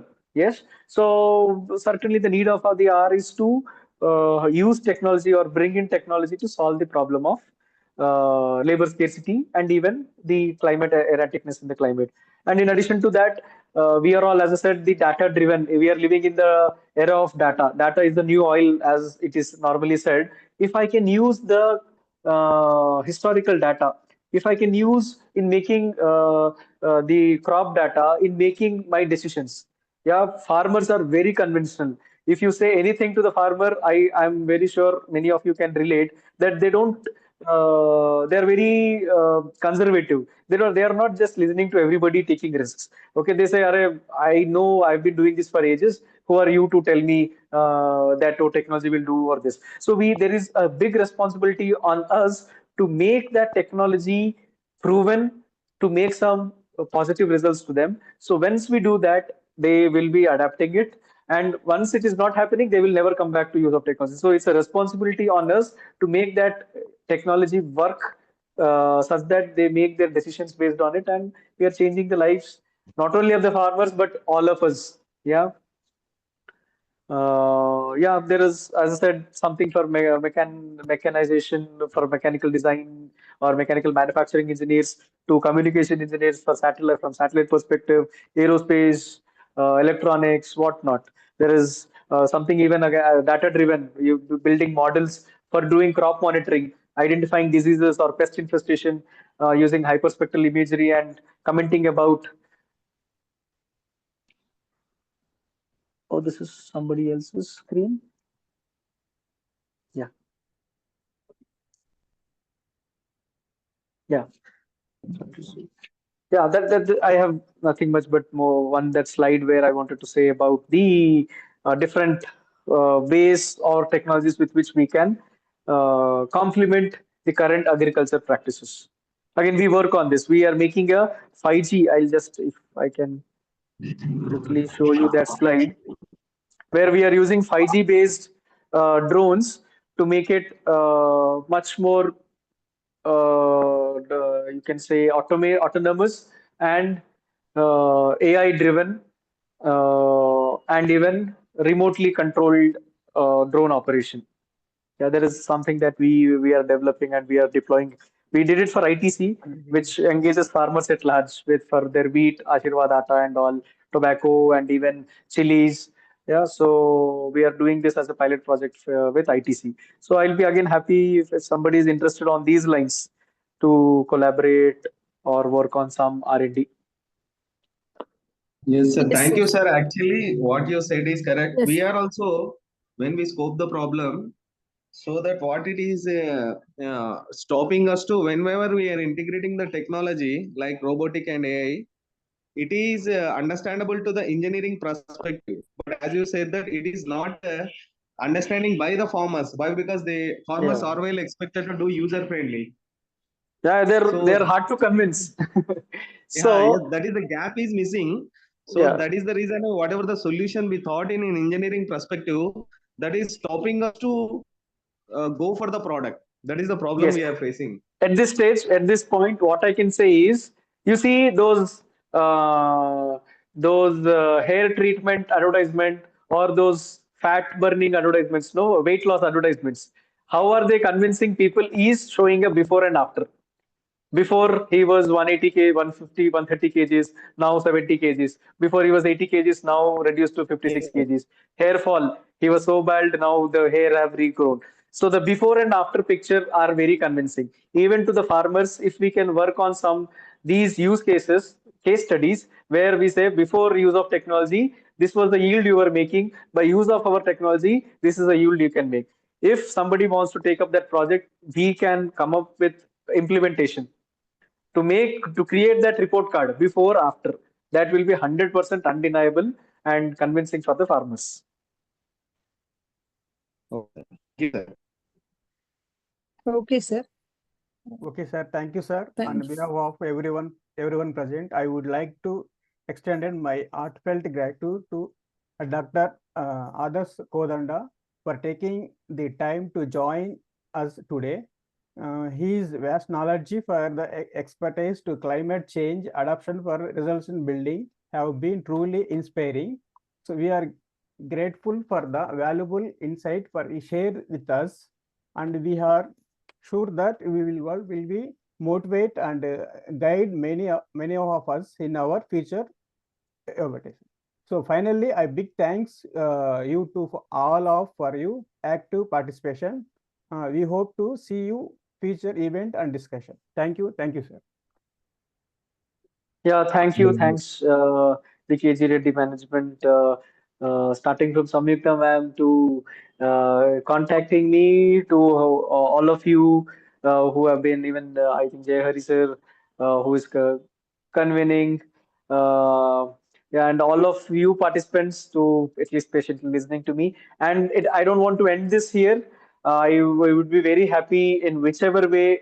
As I said, it is our conscious efforts, small efforts with which there is no point talking about this. Certainly, we need to be aware about this. But unless we take an action on this, this particular session has got no value. So I want to commit to that wherever, if I can be of resource in implementation, I will be very happy to do that. And as I'm sharing my contact details, I'll be happy for interacting with any one of you. Thank you. Thanks for having me. Thank you, sir. Thank you, Adarsh, sir. Definitely will collaborate with you, sir, for future. Thank you, sir. Yeah, thank you, sir. This is Dr. Jerry. Thank you very much. It's a very innovative and the lively projects what you have done, and at the same time, what are the problems you're facing with the programmers and all this thing. Srinivas and Samithya madam discuss.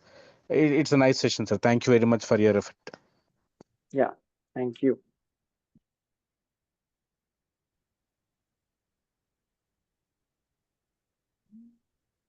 Sir, shall we start second section? Yeah, please Yes, go sir, ahead. yes. Sir.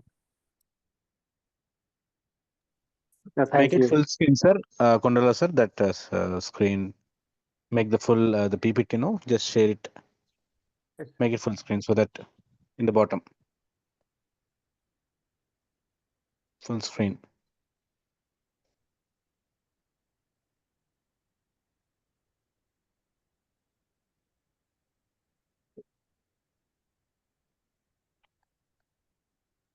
Okay, leave it, sir. Go ahead. Okay. So it is my privilege to introduce to today highly esteemed professional Sudhakar Babu.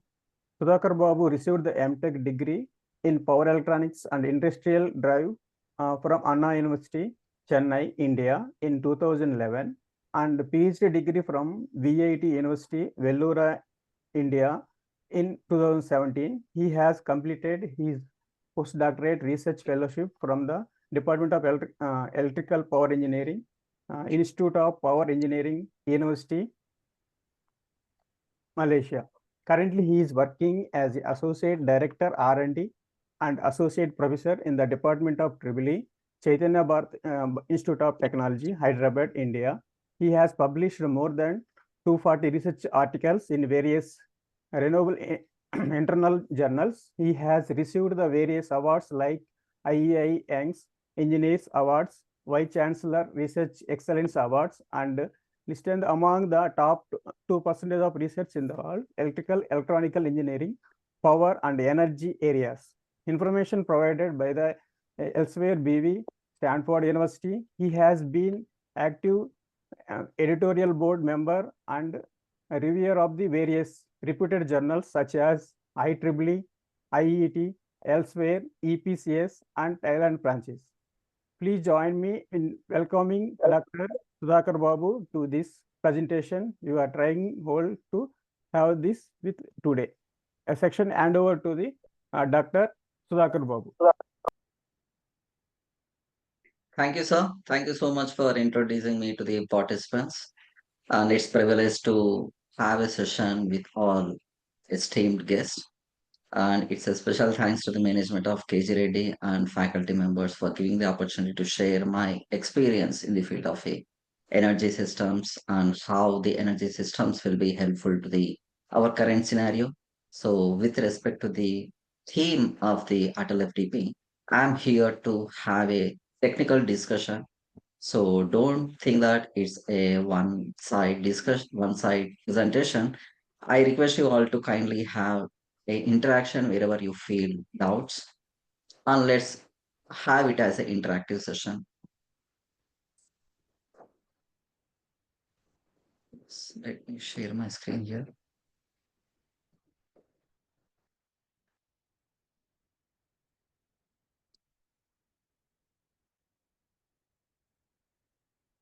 Is my screen visible, sir? Yes, sir. Visible, sir. Yeah. Yes, sir.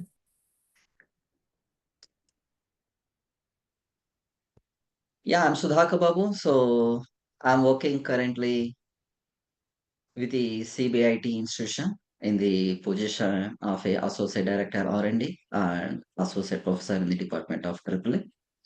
And today I'm here to have a discussion on the particular topic, environmental impact and life cycle analysis of energy systems.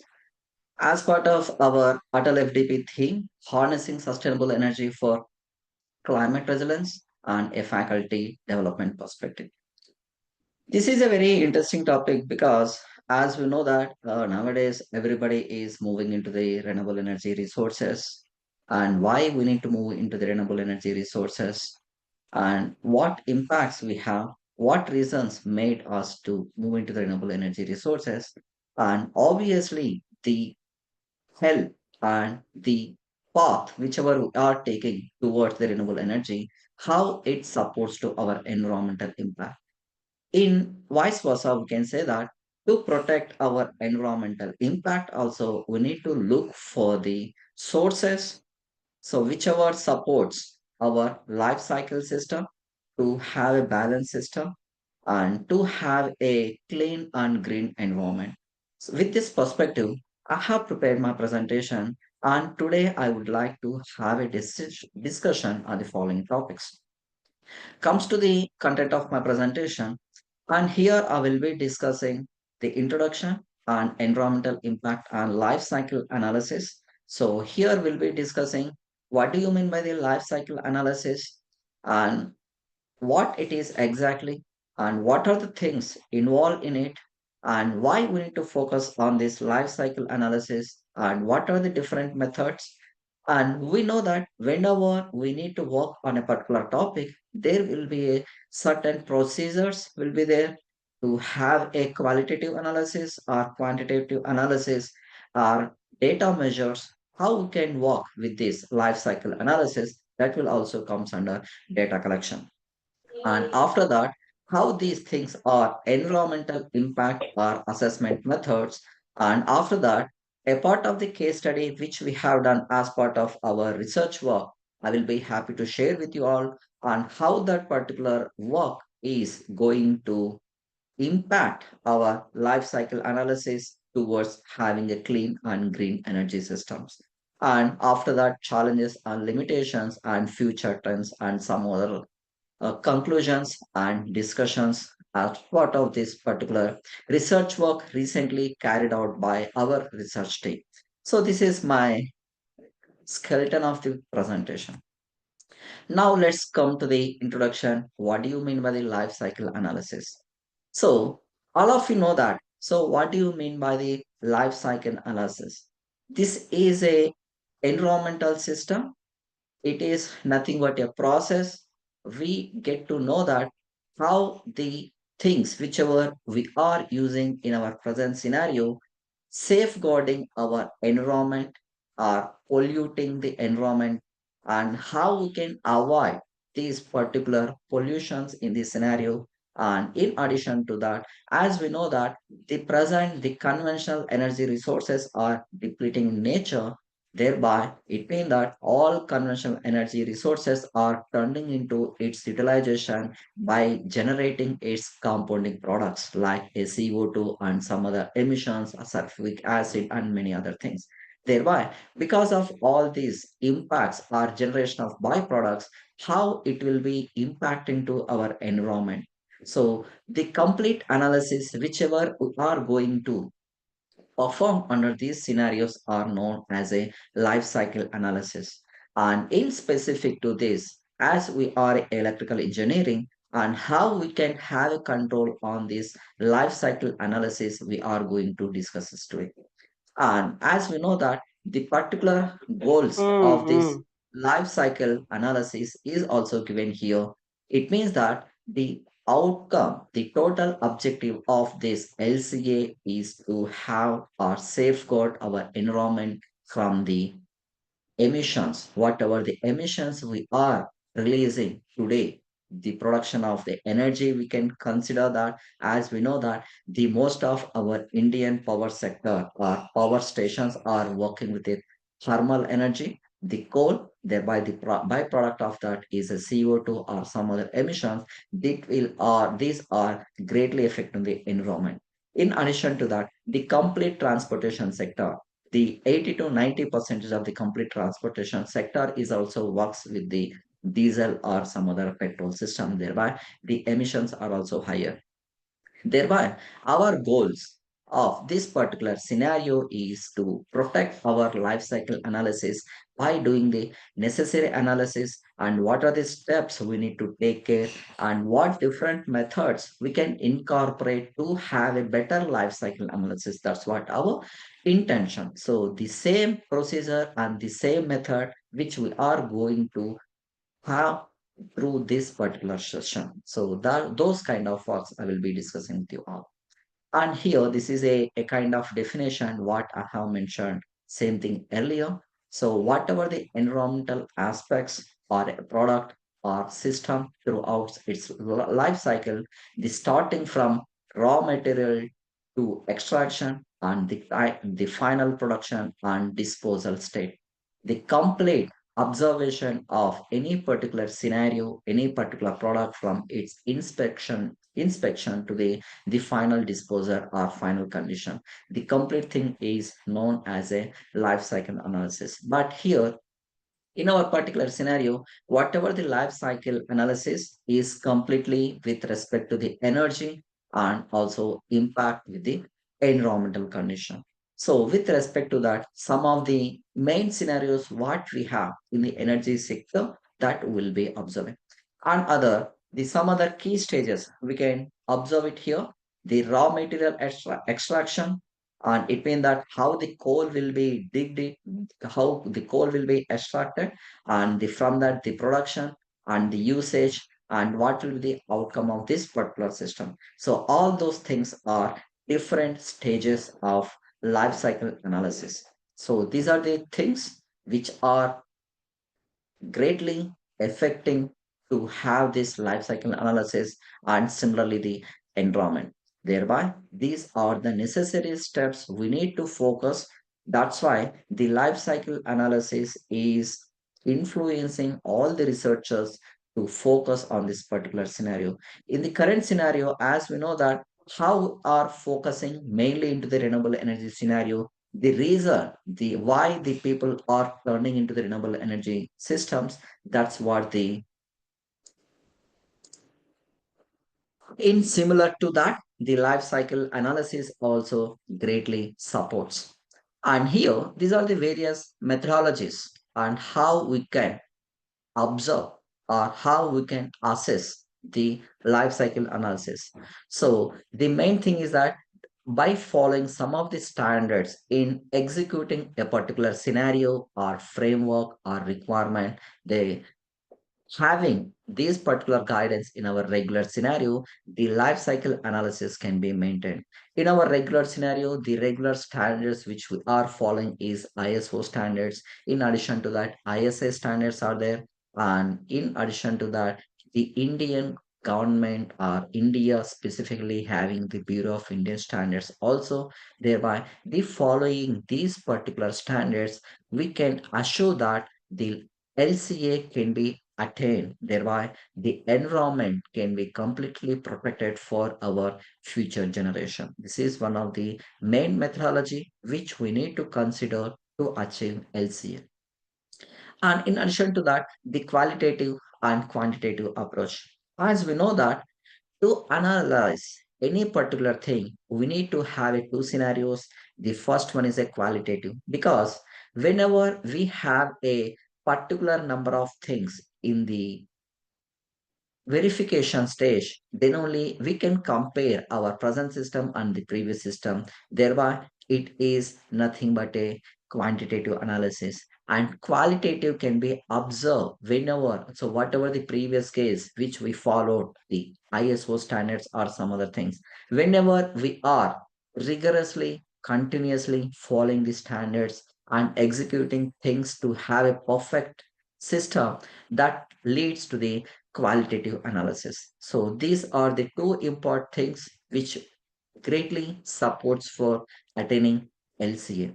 And in addition to that, the comparative case studies. So here we can say that cradle to grave or cradle to gate. So what it means that the cradle to grave means the raw material production to its final, the end of the product. It can be known as a cradle to grave. Other than that, the cradle to grave means whatever the product we have at initial stage and the product is turning into the product and it is sending to the customers and it will be up to the utilization state. So the particular product will be always in the society. So we will not be considering after that what will happen. So that comes under cradle to grave. So thereby by taking off these two analyses, also we can estimate the LCA. Comes to the next thing. So as we understood from our previous slide that the qualitative and quantitative are more important. So how we can perform those things? So as we know that to perform those qualitative or quantitative anything, the data collection is very, very crucial. Thereby, based upon the data collection, whatever the size of the system which we have, we are able to effectively analyze the LCA and the sources of data. So the sources of data can be considered from the two different sources. The one is a primary and the second one is a and the other one is a secondary data. The primary data is directly collected from the sources which are involved in the energy production, such as manufacturers and facilities and other. The thing is that secondary is derived from the existing database. So as we know that as we are working in the particular system, the working with a primary data gives the accurate result because here we are considering the exact information whichever is used by the society in a day-to-day life. But the other one is having a historical data, a kind of database or literature. Based upon that, our future expectations can also be done. So this is also working by the various researchers with respect to the forecasting system. This forecasting system is also incorporating by various AI methods, which also gives the accurate data, but however, that are not that much effective with respect to the real data. So we can consider the secondary data as a supporting information. And other than that, the challenges in data collection. As we know that the collection of data is not such easy because that involves the various scenarios, various stakeholders, because whenever you are working in a particular thing, the various systems are involved in it that are known as a stakeholders or collaborators, industry partners, and utilizing people, society, all other things support is greatly required. This is one of the great challenge what we have it. But other than that, the secondary data availability is very, very easy because this is completely deals with the literature and database what the others have saved in the previous conditions. So these are the challenges while connecting the data from the different scenarios. So up to now, we have seen what do you mean by the LCA and what are the different methods are there and how we can assess the LCA and data collection, all other things. And now by performing that particular LCA, what will be the impact we have?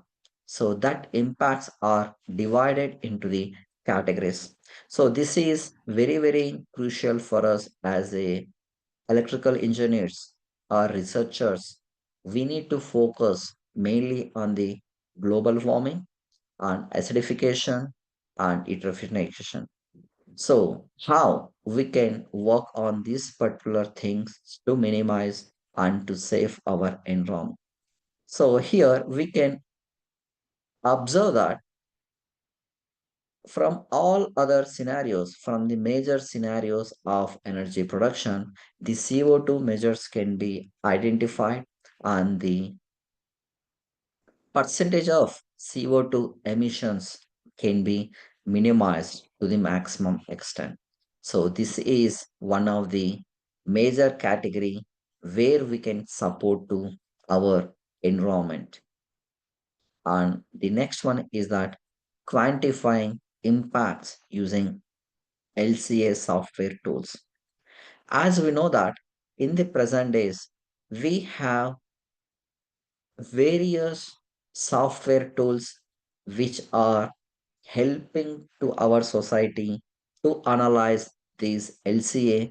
So with respect to that, here I have listed out some of the tools. These particular tools will help to have a LCA estimations, LCA data in the various kind of fields. So that are ScimaPro and Gabi and OpenLCA. These are the various tools widely used by the researchers to have this particular analysis. So we'll be observing the different features of those particular softwares also in my next slide. In addition to that, and here is one of the case study which is incorporated with respect to the LCA. So as we know that life cycle analysis and renewable energy systems, how these are integrated one to one. So we can observe that as we know in our traditional power generations, most of the power is generated by the coal power plants, and the day by day the conventional energy resources are depleting.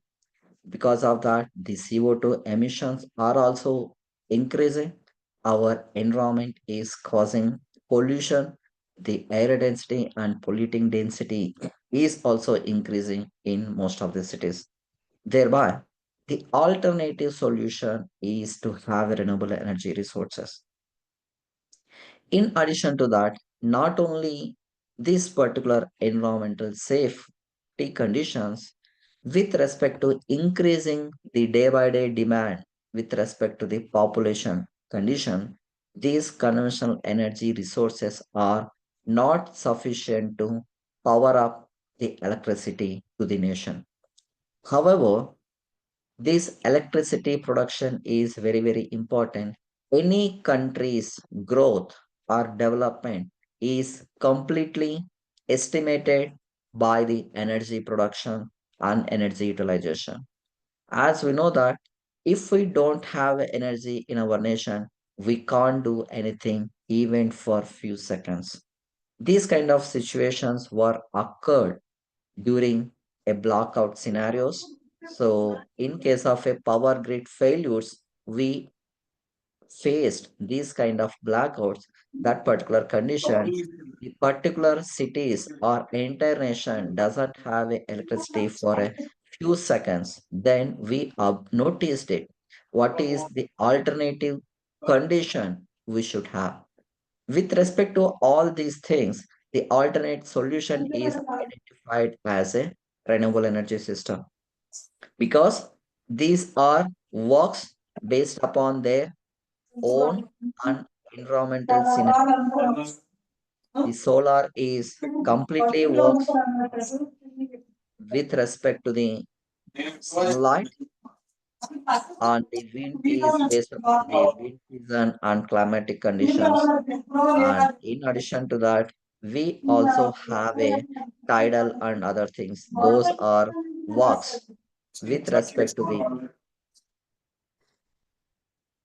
winds or water waves, whatever we have in general scenario. Thereby, the emissions are completely minimized in that particular scenario.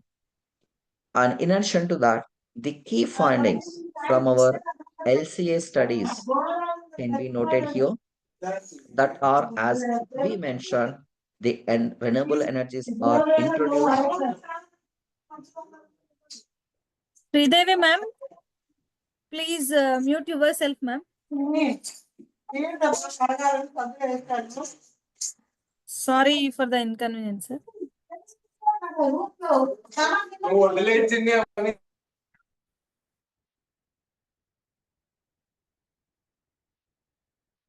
Yes. So the key findings are introducing the renewable energy resources, thereby the greenhouse gas emissions are reduced, and considerations such as land usage and resource extraction must also be assessed. These particular comparisons also I have listed out here among the various renewable energy resources and other, how much percentage of land is going to use and the amount of emissions we have it, and how much amount of percentage of energy is producing. These are the main key findings with respect to the LCA studies with respect to the electrical engineering and its implications for policy and decision making. As we know that to incorporate any particular system, the policies are crucial or important. So without having a proper policies, as we know that the the current scenario, the government are giving subsidies to install the renewable energy, having a aim of generating clean and greener environment.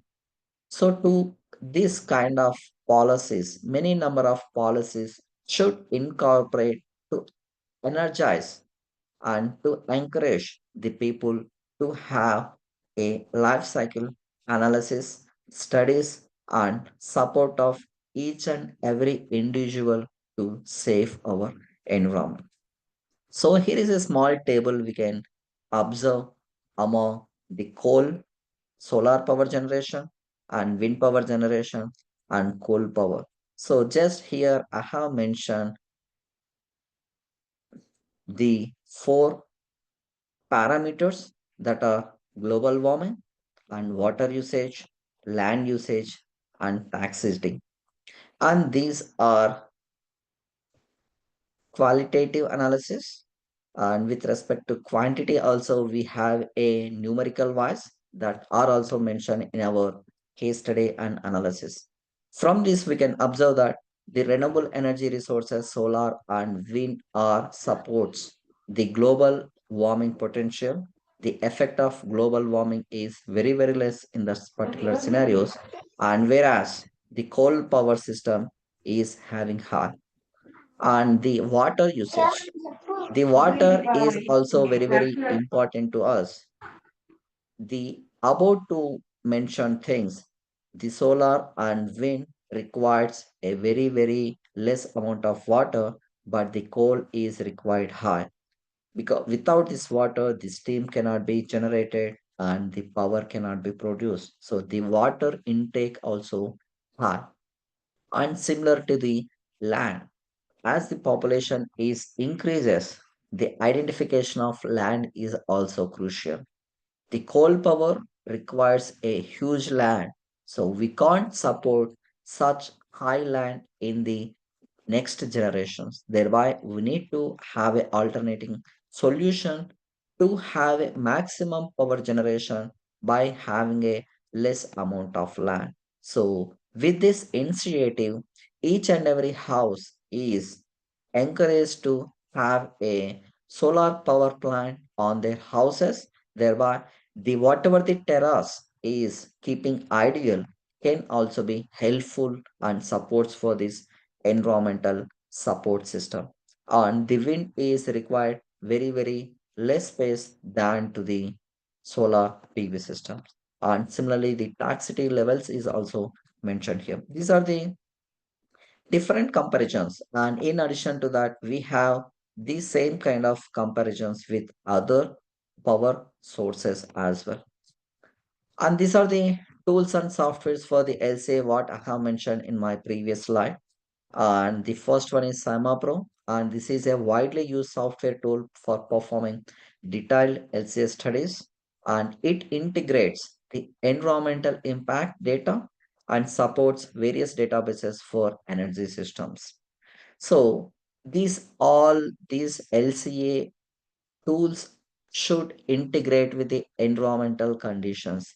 Then only we are able to attain the required things. So that is one of the important facilities what we have in this particular softwares than others. And the specific new feature of this particular system is that integration with circular economy analysis tools. As we know that in the present days, the circular economy is also considering as one of the important factor. And all these things are also a part of our SDGs, Sustainable Development Goals. So this is one of the important factor having a circular economy. This particular feature is available in the SEMA Pro software. And the other one is that Gabi, and it offers advanced capabilities for modeling life cycles of products and systems. As we know that various kind of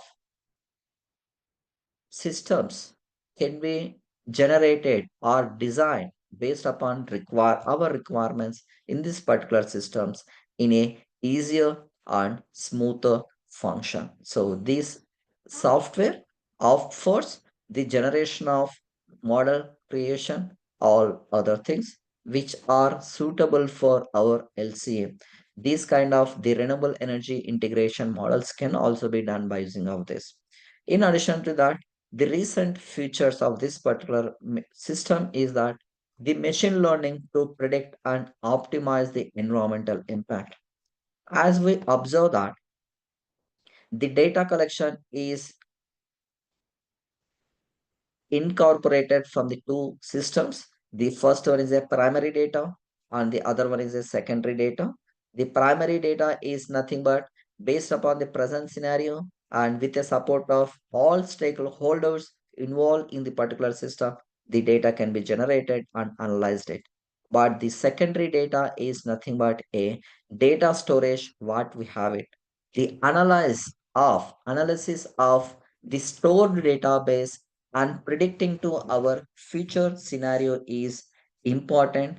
This particular thing can be done by using of this particular system. So where various kind of artificial intelligence techniques can be incorporated and to predict the system. So that facility is had by this particular Gabi software. And the other one is that OpenLCA. This is a open source tool that allows for flexibility and customization. So the other two sources, we may get doubt that these other two are also the open source tools.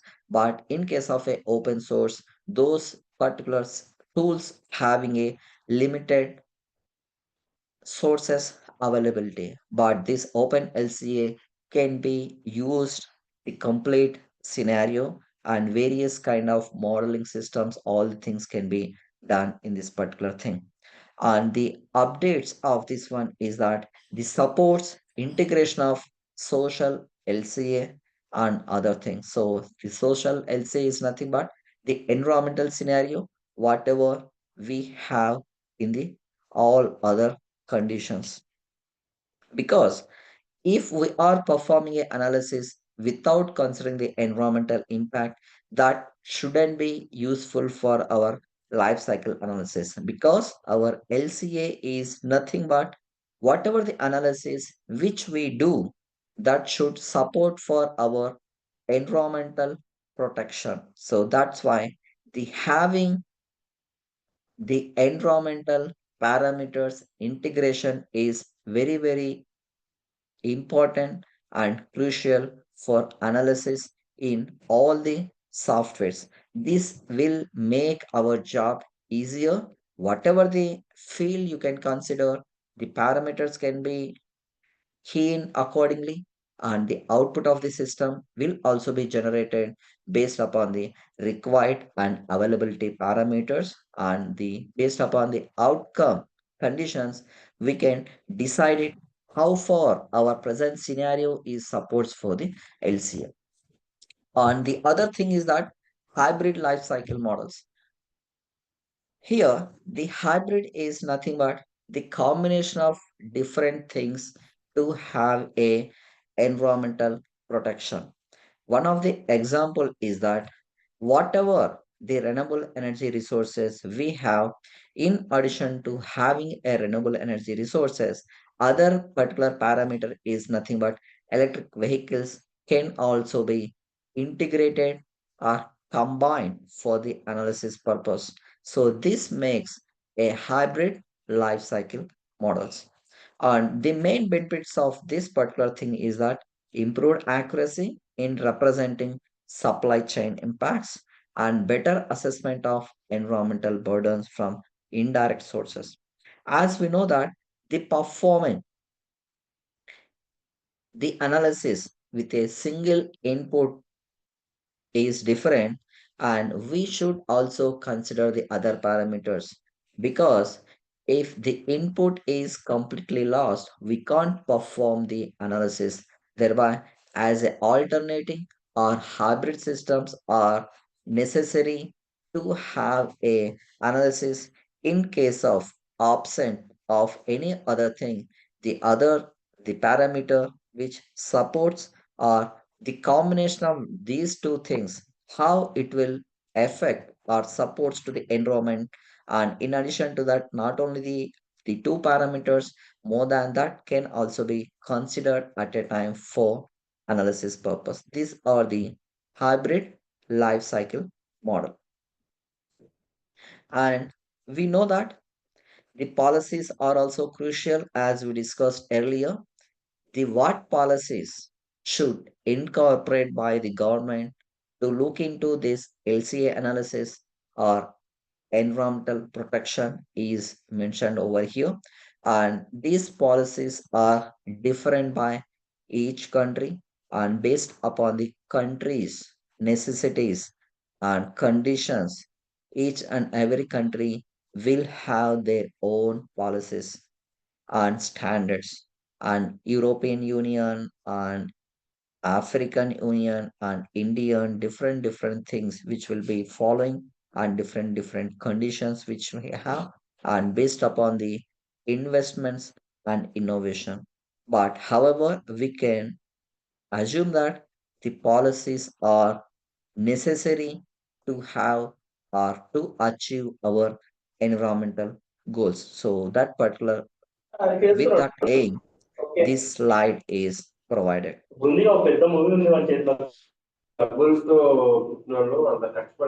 And here we can observe that challenges and limitations.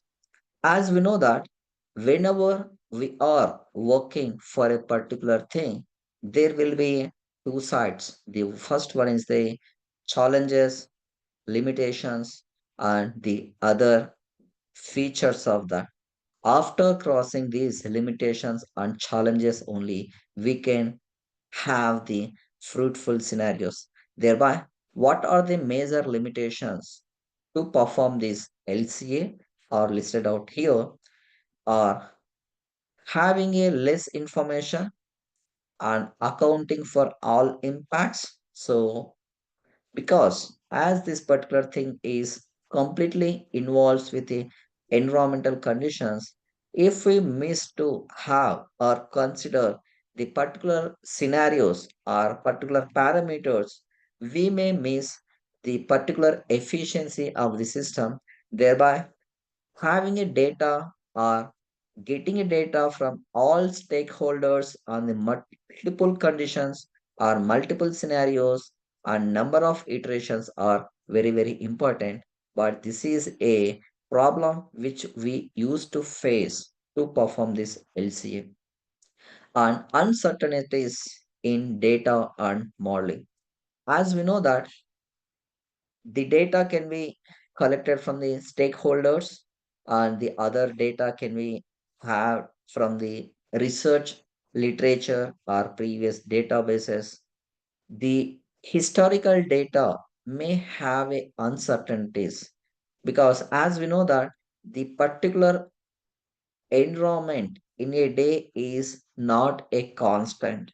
The time to time, the environmental scenario will be varied by considering a wind flow or a solar irradiation or waves condition and many other things.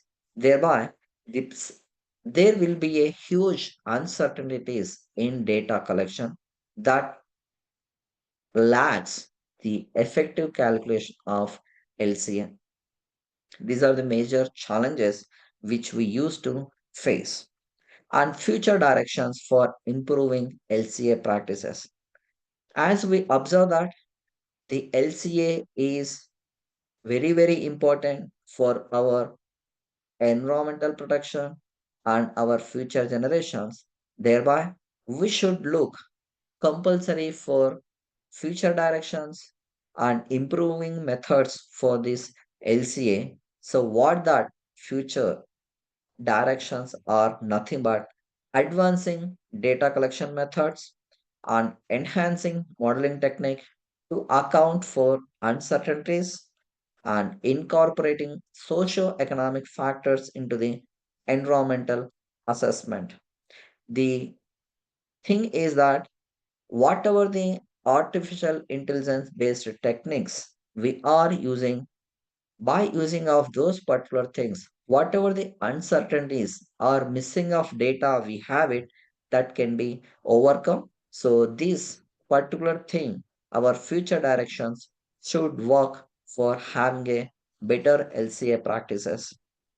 And in addition to that, we are considering only the environmental assessment, but in addition to that, the socio-economic factors should also be considered, thereby how the particular the calculations or analysis is helpful for development of the people growth and nation growth. Thereby, the considering of socio-economic is also necessary. So these are the challenges and future directions to have a better LCA system.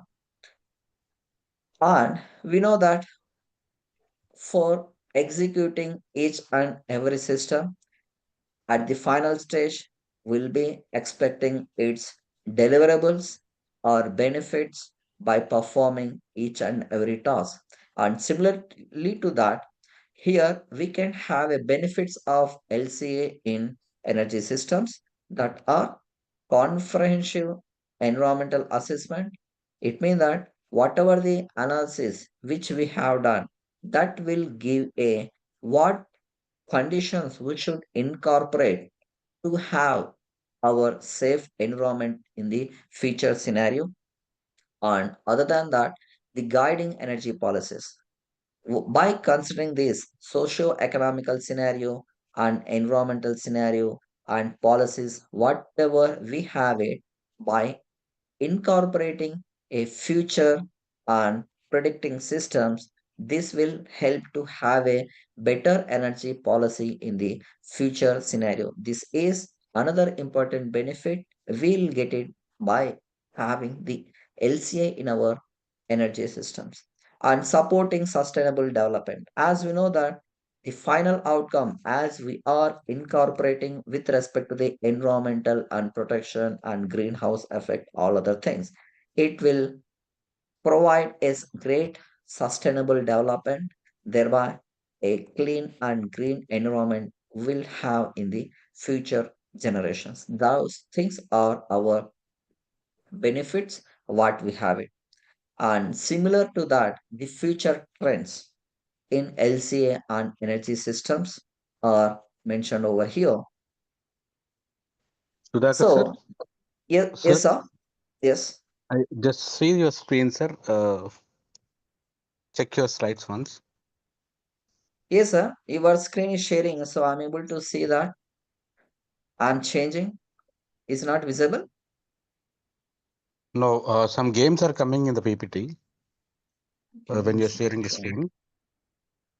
Let me share screen again.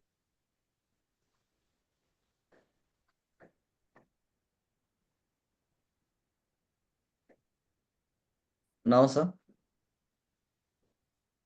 Yeah, now it is okay, sir.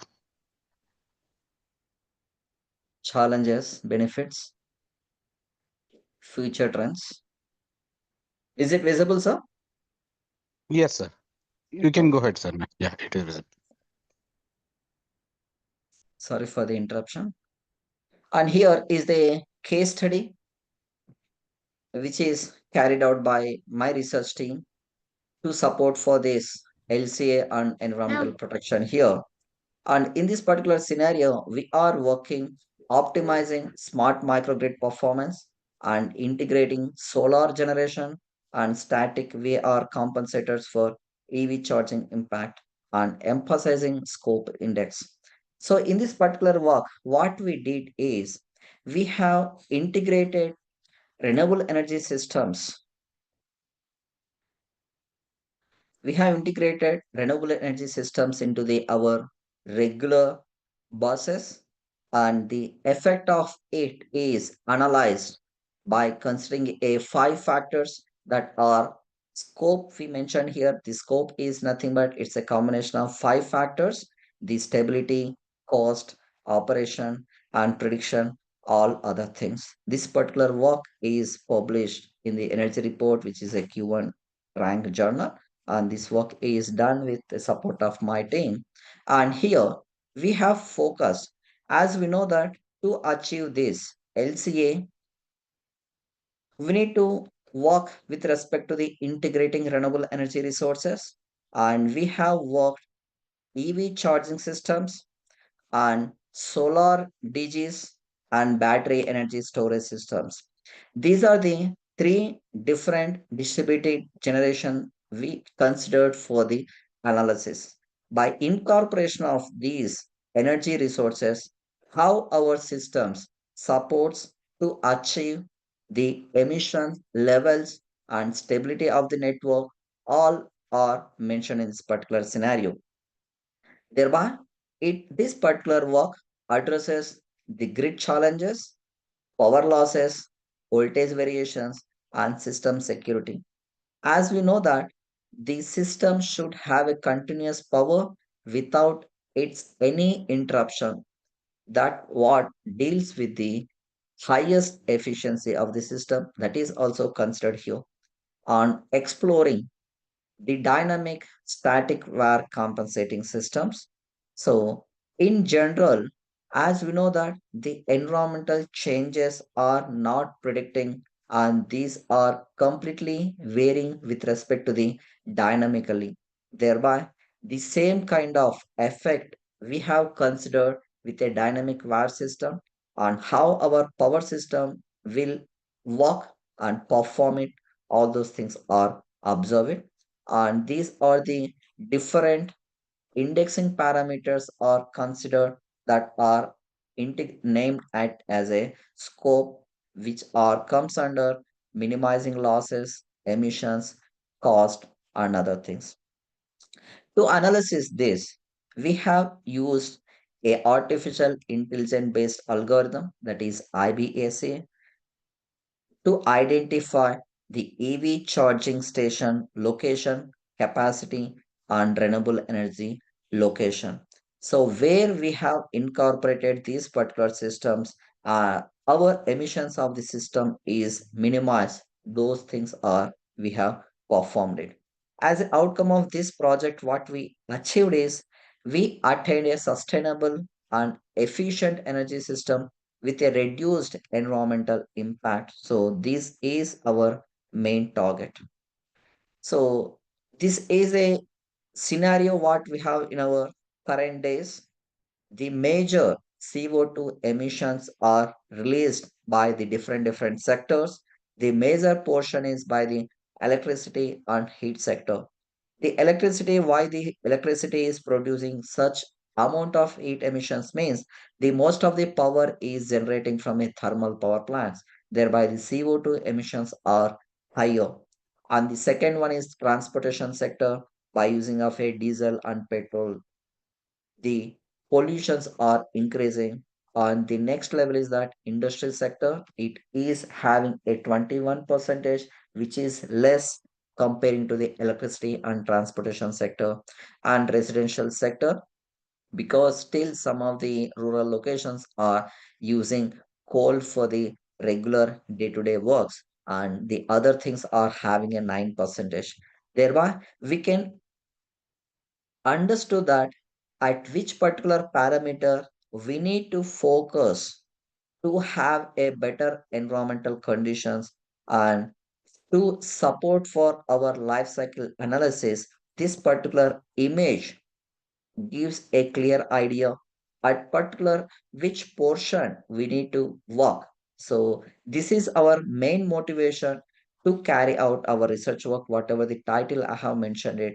With respect to this, to minimize the transportation sector CO2 emissions, we have considered the EVs, and to run with EVs, EV charging stations are required, and to have its backup, we have considered battery energy storage systems, and to reduce the electricity emissions, we have considered the solar PV plant and wind energy systems. So this is the motivation and inspiration for us to do this particular work. So here, move on to the next slide, the environmental impact on energy systems. As I have mentioned you that the challenges are higher in attaining this LCS, the polluting levels or polluting emissions are more, thereby to have an eye on it, and the having control on them is very, very challenging. However, we have introduced a method to reduce the CO2 emissions, and that will be observing our next slides. And solutions. So what methods we have incorporated? As I mentioned previously, to support or to reduce the emissions of transportation sector, we have introduced electric vehicles and energy storage systems that are mentioned here, and also the renewable energy resources, solar and wind, we used it. And smart microgrid, the smart microgrids are nothing but a two-way communication.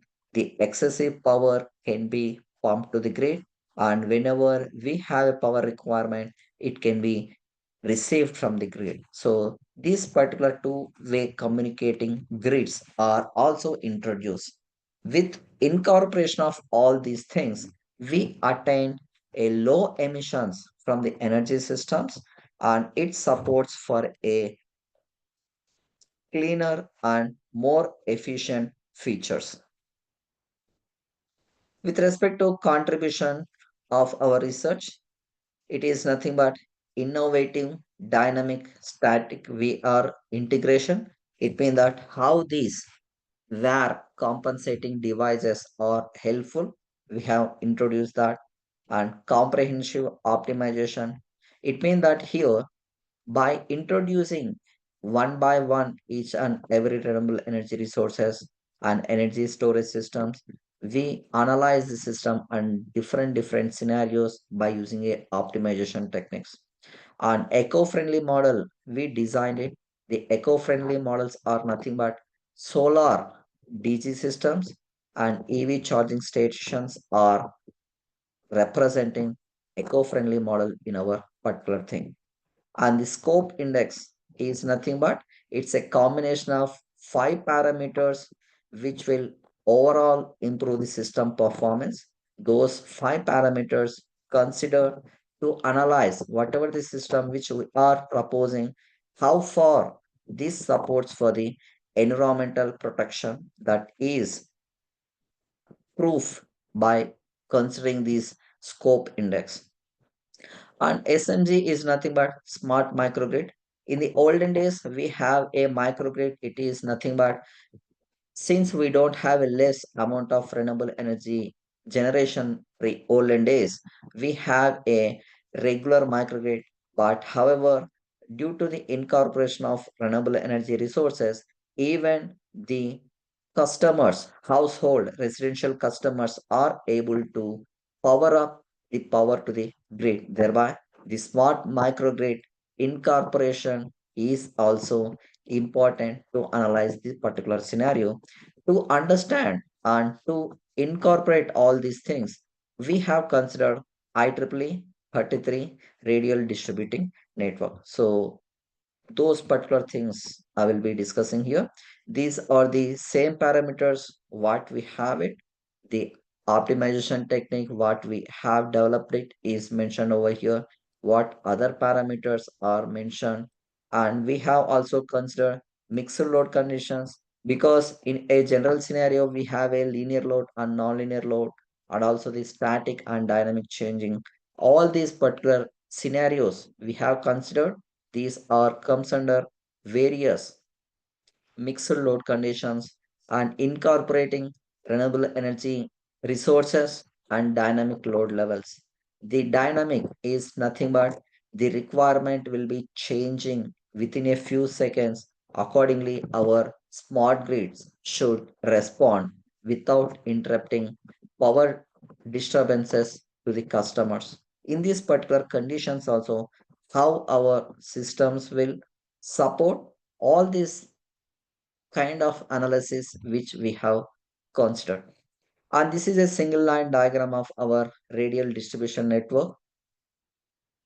If we observe from this one, this is a IEEE 33 bus system we considered. And what are the different type of sources we have incorporated? The first thing we can observe it here, solar distributed generation and battery energy systems.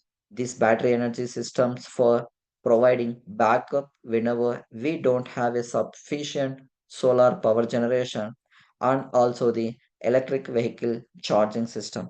This electric vehicle charging system also we considered under two scenarios, that is V2G and G2V. And whenever vehicle doesn't require any power, the power stored in the vehicle can be given back to the grid, that comes under VTG scenario. And whenever the vehicle is required to charge, then the power can be procured or taken back from the grid. So by considering these two scenarios, the complete effect of the system is analyzed, and overall the life cycle analysis, whatever the environmental factors are there, those things are also verified by performing these things.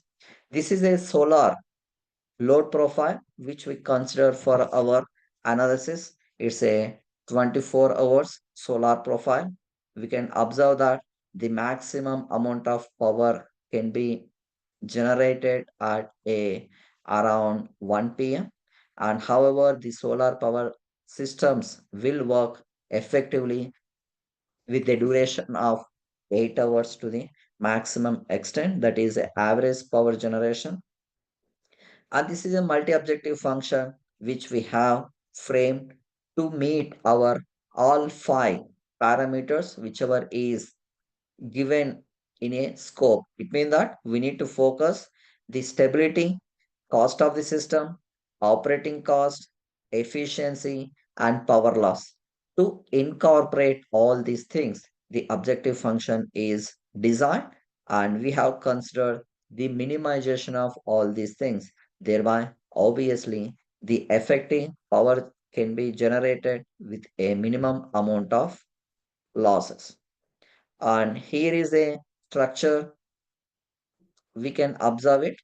Whatever the 33 bus system we have considered, we divided this particular IEEE bus into the three scenarios. The first one is a residential segment. The middle portion we can observe it 1 to 18 bus, and the other segment is a commercial segment 19 to 25 buses which we have it, and the other segment is 26 to 33, that is a industrial segment. So because our entire society is a combination of all these three segments, it is necessary to assess the effectiveness of the system under all scenarios. That's why we have considered all these things, and accordingly In case of a domestic or residential purpose, we consider a solar system and battery energy storage and a dynamic static wire compensating unit. We have used it. And other unit we have also mentioned in the industrial segment, and electric vehicle charging systems are also incorporated in the commercial segment and residential segment and EV. Because we have incorporated all these three segments, this EV system, to reduce the regular transportation sector and to move into the clean and green energy environment. Thereby, we have considered accordingly to meet our requirement. And this is a hourly active and reactive power load demand, what we have with the particular 33 bus system. And we can notice that the reactive power and active power, this is a generalized information. But after incorporating our whatever the optimization technique we used it, by performing that particular analysis for a load or a dynamic condition for a duration of 24 hours profile. These are the things we obtained it. Our proposed algorithm has given a better position, location of these energy systems at 13th bus residential segment and 24th bus commercial segment and 30th bus industrial segment. So it means that we have considered a three EV charging stations and dynamically solar PV plants at which particular bus we need to incorporate it. Thereby, we shouldn't have any power disturbances and environmental emissions can be minimized it and better operating cost. The final outcome of our algorithm has given like this. Thereby, introducing these particular systems at 13th bus, 24th bus, and 30th bus will give a optimal or better solutions. And the next one is that EV load profile, thereby where our EVs charging stations should place it. So that particular location is given by the algorithm. The second bus at residential and 19th bus commercial and industrial at 26 bus.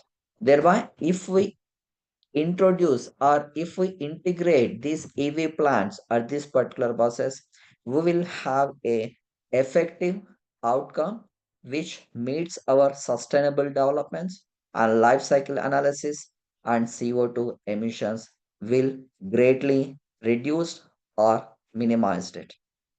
And the next scenario is this, the battery energy storage systems, where we should integrate our battery energy storage systems that are given here, the 13th bus, 24th bus, and 30th bus. And this is a duration from 7 a.m. to around the 6 p.m. The sunlight will be available, thereby the battery energy storage systems will be in a charging conditions. These waveforms are indicating during the morning hours the battery energy storage will be in a charging conditions, and evening time it will be in a discharging conditions to provide a continuous power supply to the our customers. So this is a, we are able to identify at which particular location the battery energy storage system should integrate it. And after performing all these analysis, here is a table. We have maintained it. Before integration, how much amount of emissions are released, and after its integration, that too after suggesting the number of buses, the integrations, emissions are calculated here. Thereby, each and hour to hour also we have mentioned it. So after effective incorporation, the emission levels is in reduced. So these are the values and quantitative, and similarly the pictorial representation is also given here. This particular thing with respect to the emission levels, the if before integration, the emission levels curve is indicating by the red color line, and the other color is representing after integration. After integration of these renewable energy resources, the emission levels are reduced. Why? Because the emissions levels are become zero or near to zero from the time of 10 to around afternoon of 15 hours. Because this particular scenario where the renewable energy resources are highly comes into the picture, thereby the green gases emissions are greatly reduced. So this observation we can notice it, thereby we can assume that due to reducing these greenhouse gases or CO2 emissions with incorporation of renewable energy resources, obviously we are supporting our environment and life cycle analysis we are executing here. You may get doubt that how our engineering electrical team can supports for the LCA analysis is nothing but by in our system by incorporating the renewable energy integration at a proper particular location, the CO2 emissions are reduced obviously or directly or indirectly. We are performing a LCA and supporting for our environment. And this is a global impact. So because the final outcome what we achieved that mark is necessary. So from our analysis, we can observe that the electricity generation accounts for 40% of global CO2 emissions, mainly from the fossil fuels. So this is reduced. And the key findings are, as I have mentioned from the curves, the CO2 emissions are reduced or minimum to the zero. This is our main key findings. Obviously, this supports for the environmental protection. These are the key findings of our work. In addition to those particular things, the outcome of the research is nothing but resilience and placement.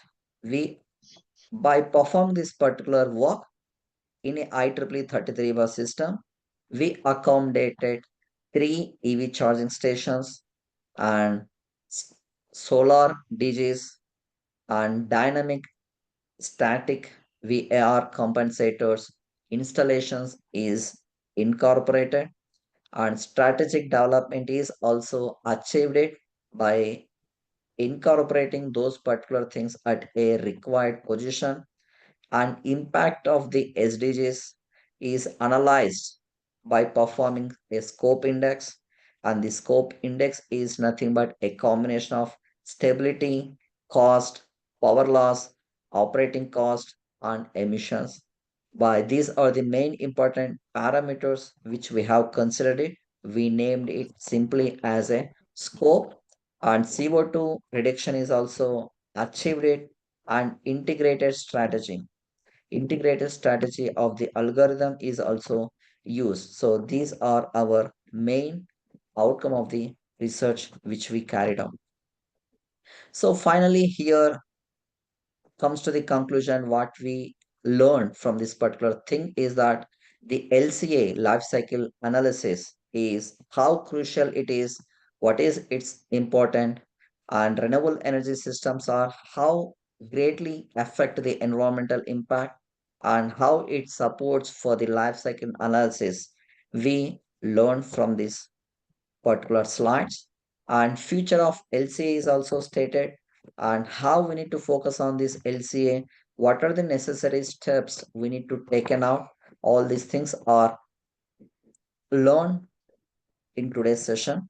And final thought is nothing but whatever in addition to the regular scenario, by performing the research work which I have mentioned it, we attain a LCA analysis incorporating renewable energy scenarios and attain scope index parameters and reduced CO2 emissions to the zero or minimum conditions.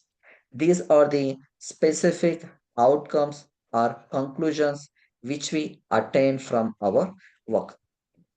So these are the presentation from my side. And to incorporate or to support these environmental conditions, my team is closely working with respect to the solar related projects. These are some of the solar related prototypes which we developed it in addition to whatever the work I have mentioned. As we know that the microgrids are important, the microgrid or nanogrid is nothing but a small scale integrating system where we have used a solar, PV and battery systems, and this is a completely solar PV emulator. The solar PV emulator is nothing but without having a solar system is also our we have developed a system which will act as a regular or real-time solar system that is nothing but emulating characteristics. And this is a energy management system. The energy management system is nothing but how the power flow will takes place between the different renewable energy resources. That particular analysis is tested by this particular prototype.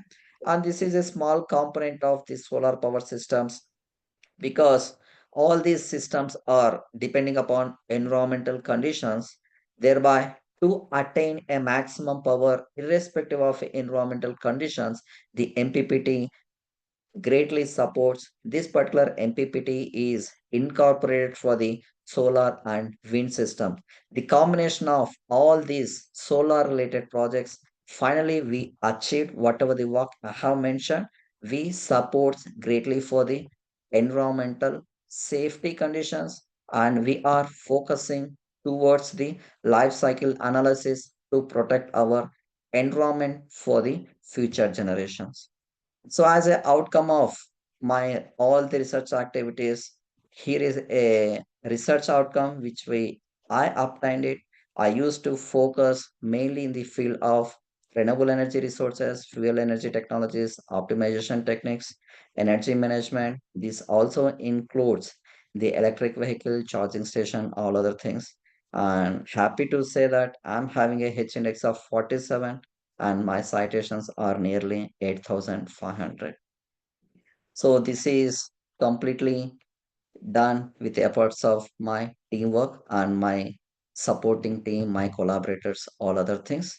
And here is my details and my email ID and phone number is given. I will be happy to support any researcher or any faculty member, student teams who wish to work their research in the field of renewable energy resources, whatever the integrating systems, fuel cell and microgrids, smart microgrids and all other things. That's all from my side. So now the floor is open for the question and discussion. Happy to answer the questions if you have it. Dear Please. participants, if you have any question regarding this topic, please ask. Please unmute yourself and ask the question.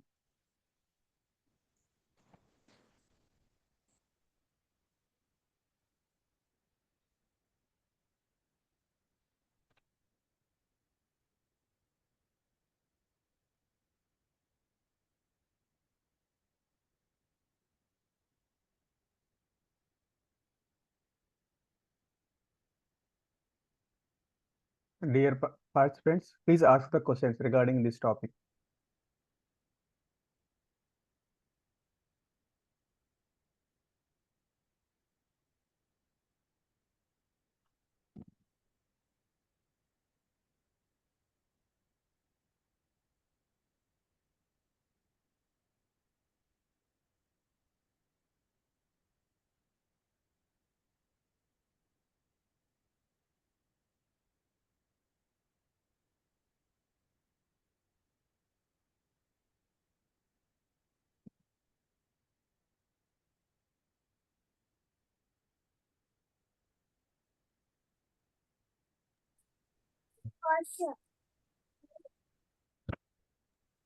Dear participants, if you have any questions, you can unmute yourself and you can ask. I believe since the time is late. so if you Time ask- late, sir. Sir, I'll collect if any questions Sure, are sure, there. ma'am. I'll No collect issues. and So I I'll request you to share you kindly the collect mail. any questions if they have it, and I will be Yes. happy to support who you might have my email ID and phone number. So I Yes, will sir, be in sure. touch. Sure, sir, definitely. And thank you, sir. Thank you so much. In your busy schedule, you accepted my invitation, and it's a great topic you covered in all the directions. Thank you so much, sir. Thank you so This much. It's evening pleasure time. to share the research, whatever we carried out. So from last 10 years. So it's a great to share. So the sharing of experience is a learning, which I used to believe. So happy to share with you all my research activities. So I will be Sir, continuing the same. I'm interested to collaborate for research work, sir. Definitely, Sure, I'll sure, connect ma'am. with you, sir. I'm also into Sure. solar energy, Okay, okay. solar So and I wind. started my research work with the basic solar systems modeling, design, Sir, and after that the maximum power extraction. Then we moved okay. into the integration, microgrid, nanogrid. Then the My next level is that EVs.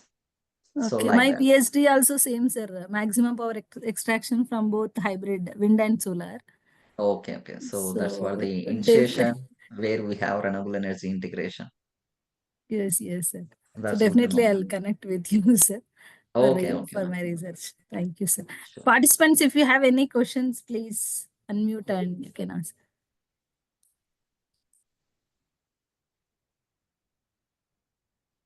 Kondalrao, sir, please take a screenshot, sir. His webcam Okay. is on. Sure, madam. So take a screenshot of resource person and others also. Participants, please turn on your webcam for a screenshot.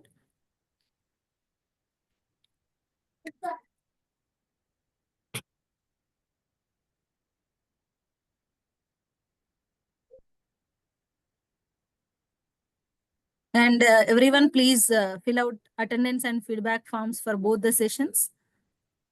Madam, attendance sheet is not posted, madam. Posted, It's sir. Just now posted posted. just now, sir. So please come to Sir, this. both are same, sir. That is for feedback Okay, only. okay. Okay, sir. Okay, Okay, sir. sir. Will Kondalrao, sir, madam. you posted same link in 2 times. Okay, So madam. please post attendance link.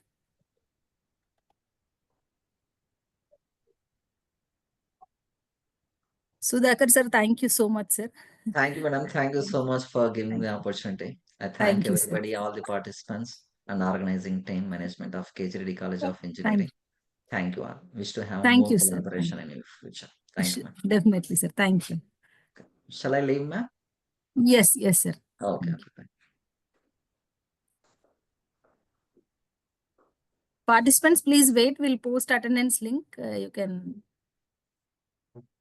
fill the attendance I form. shared, After sir. that, you can leave.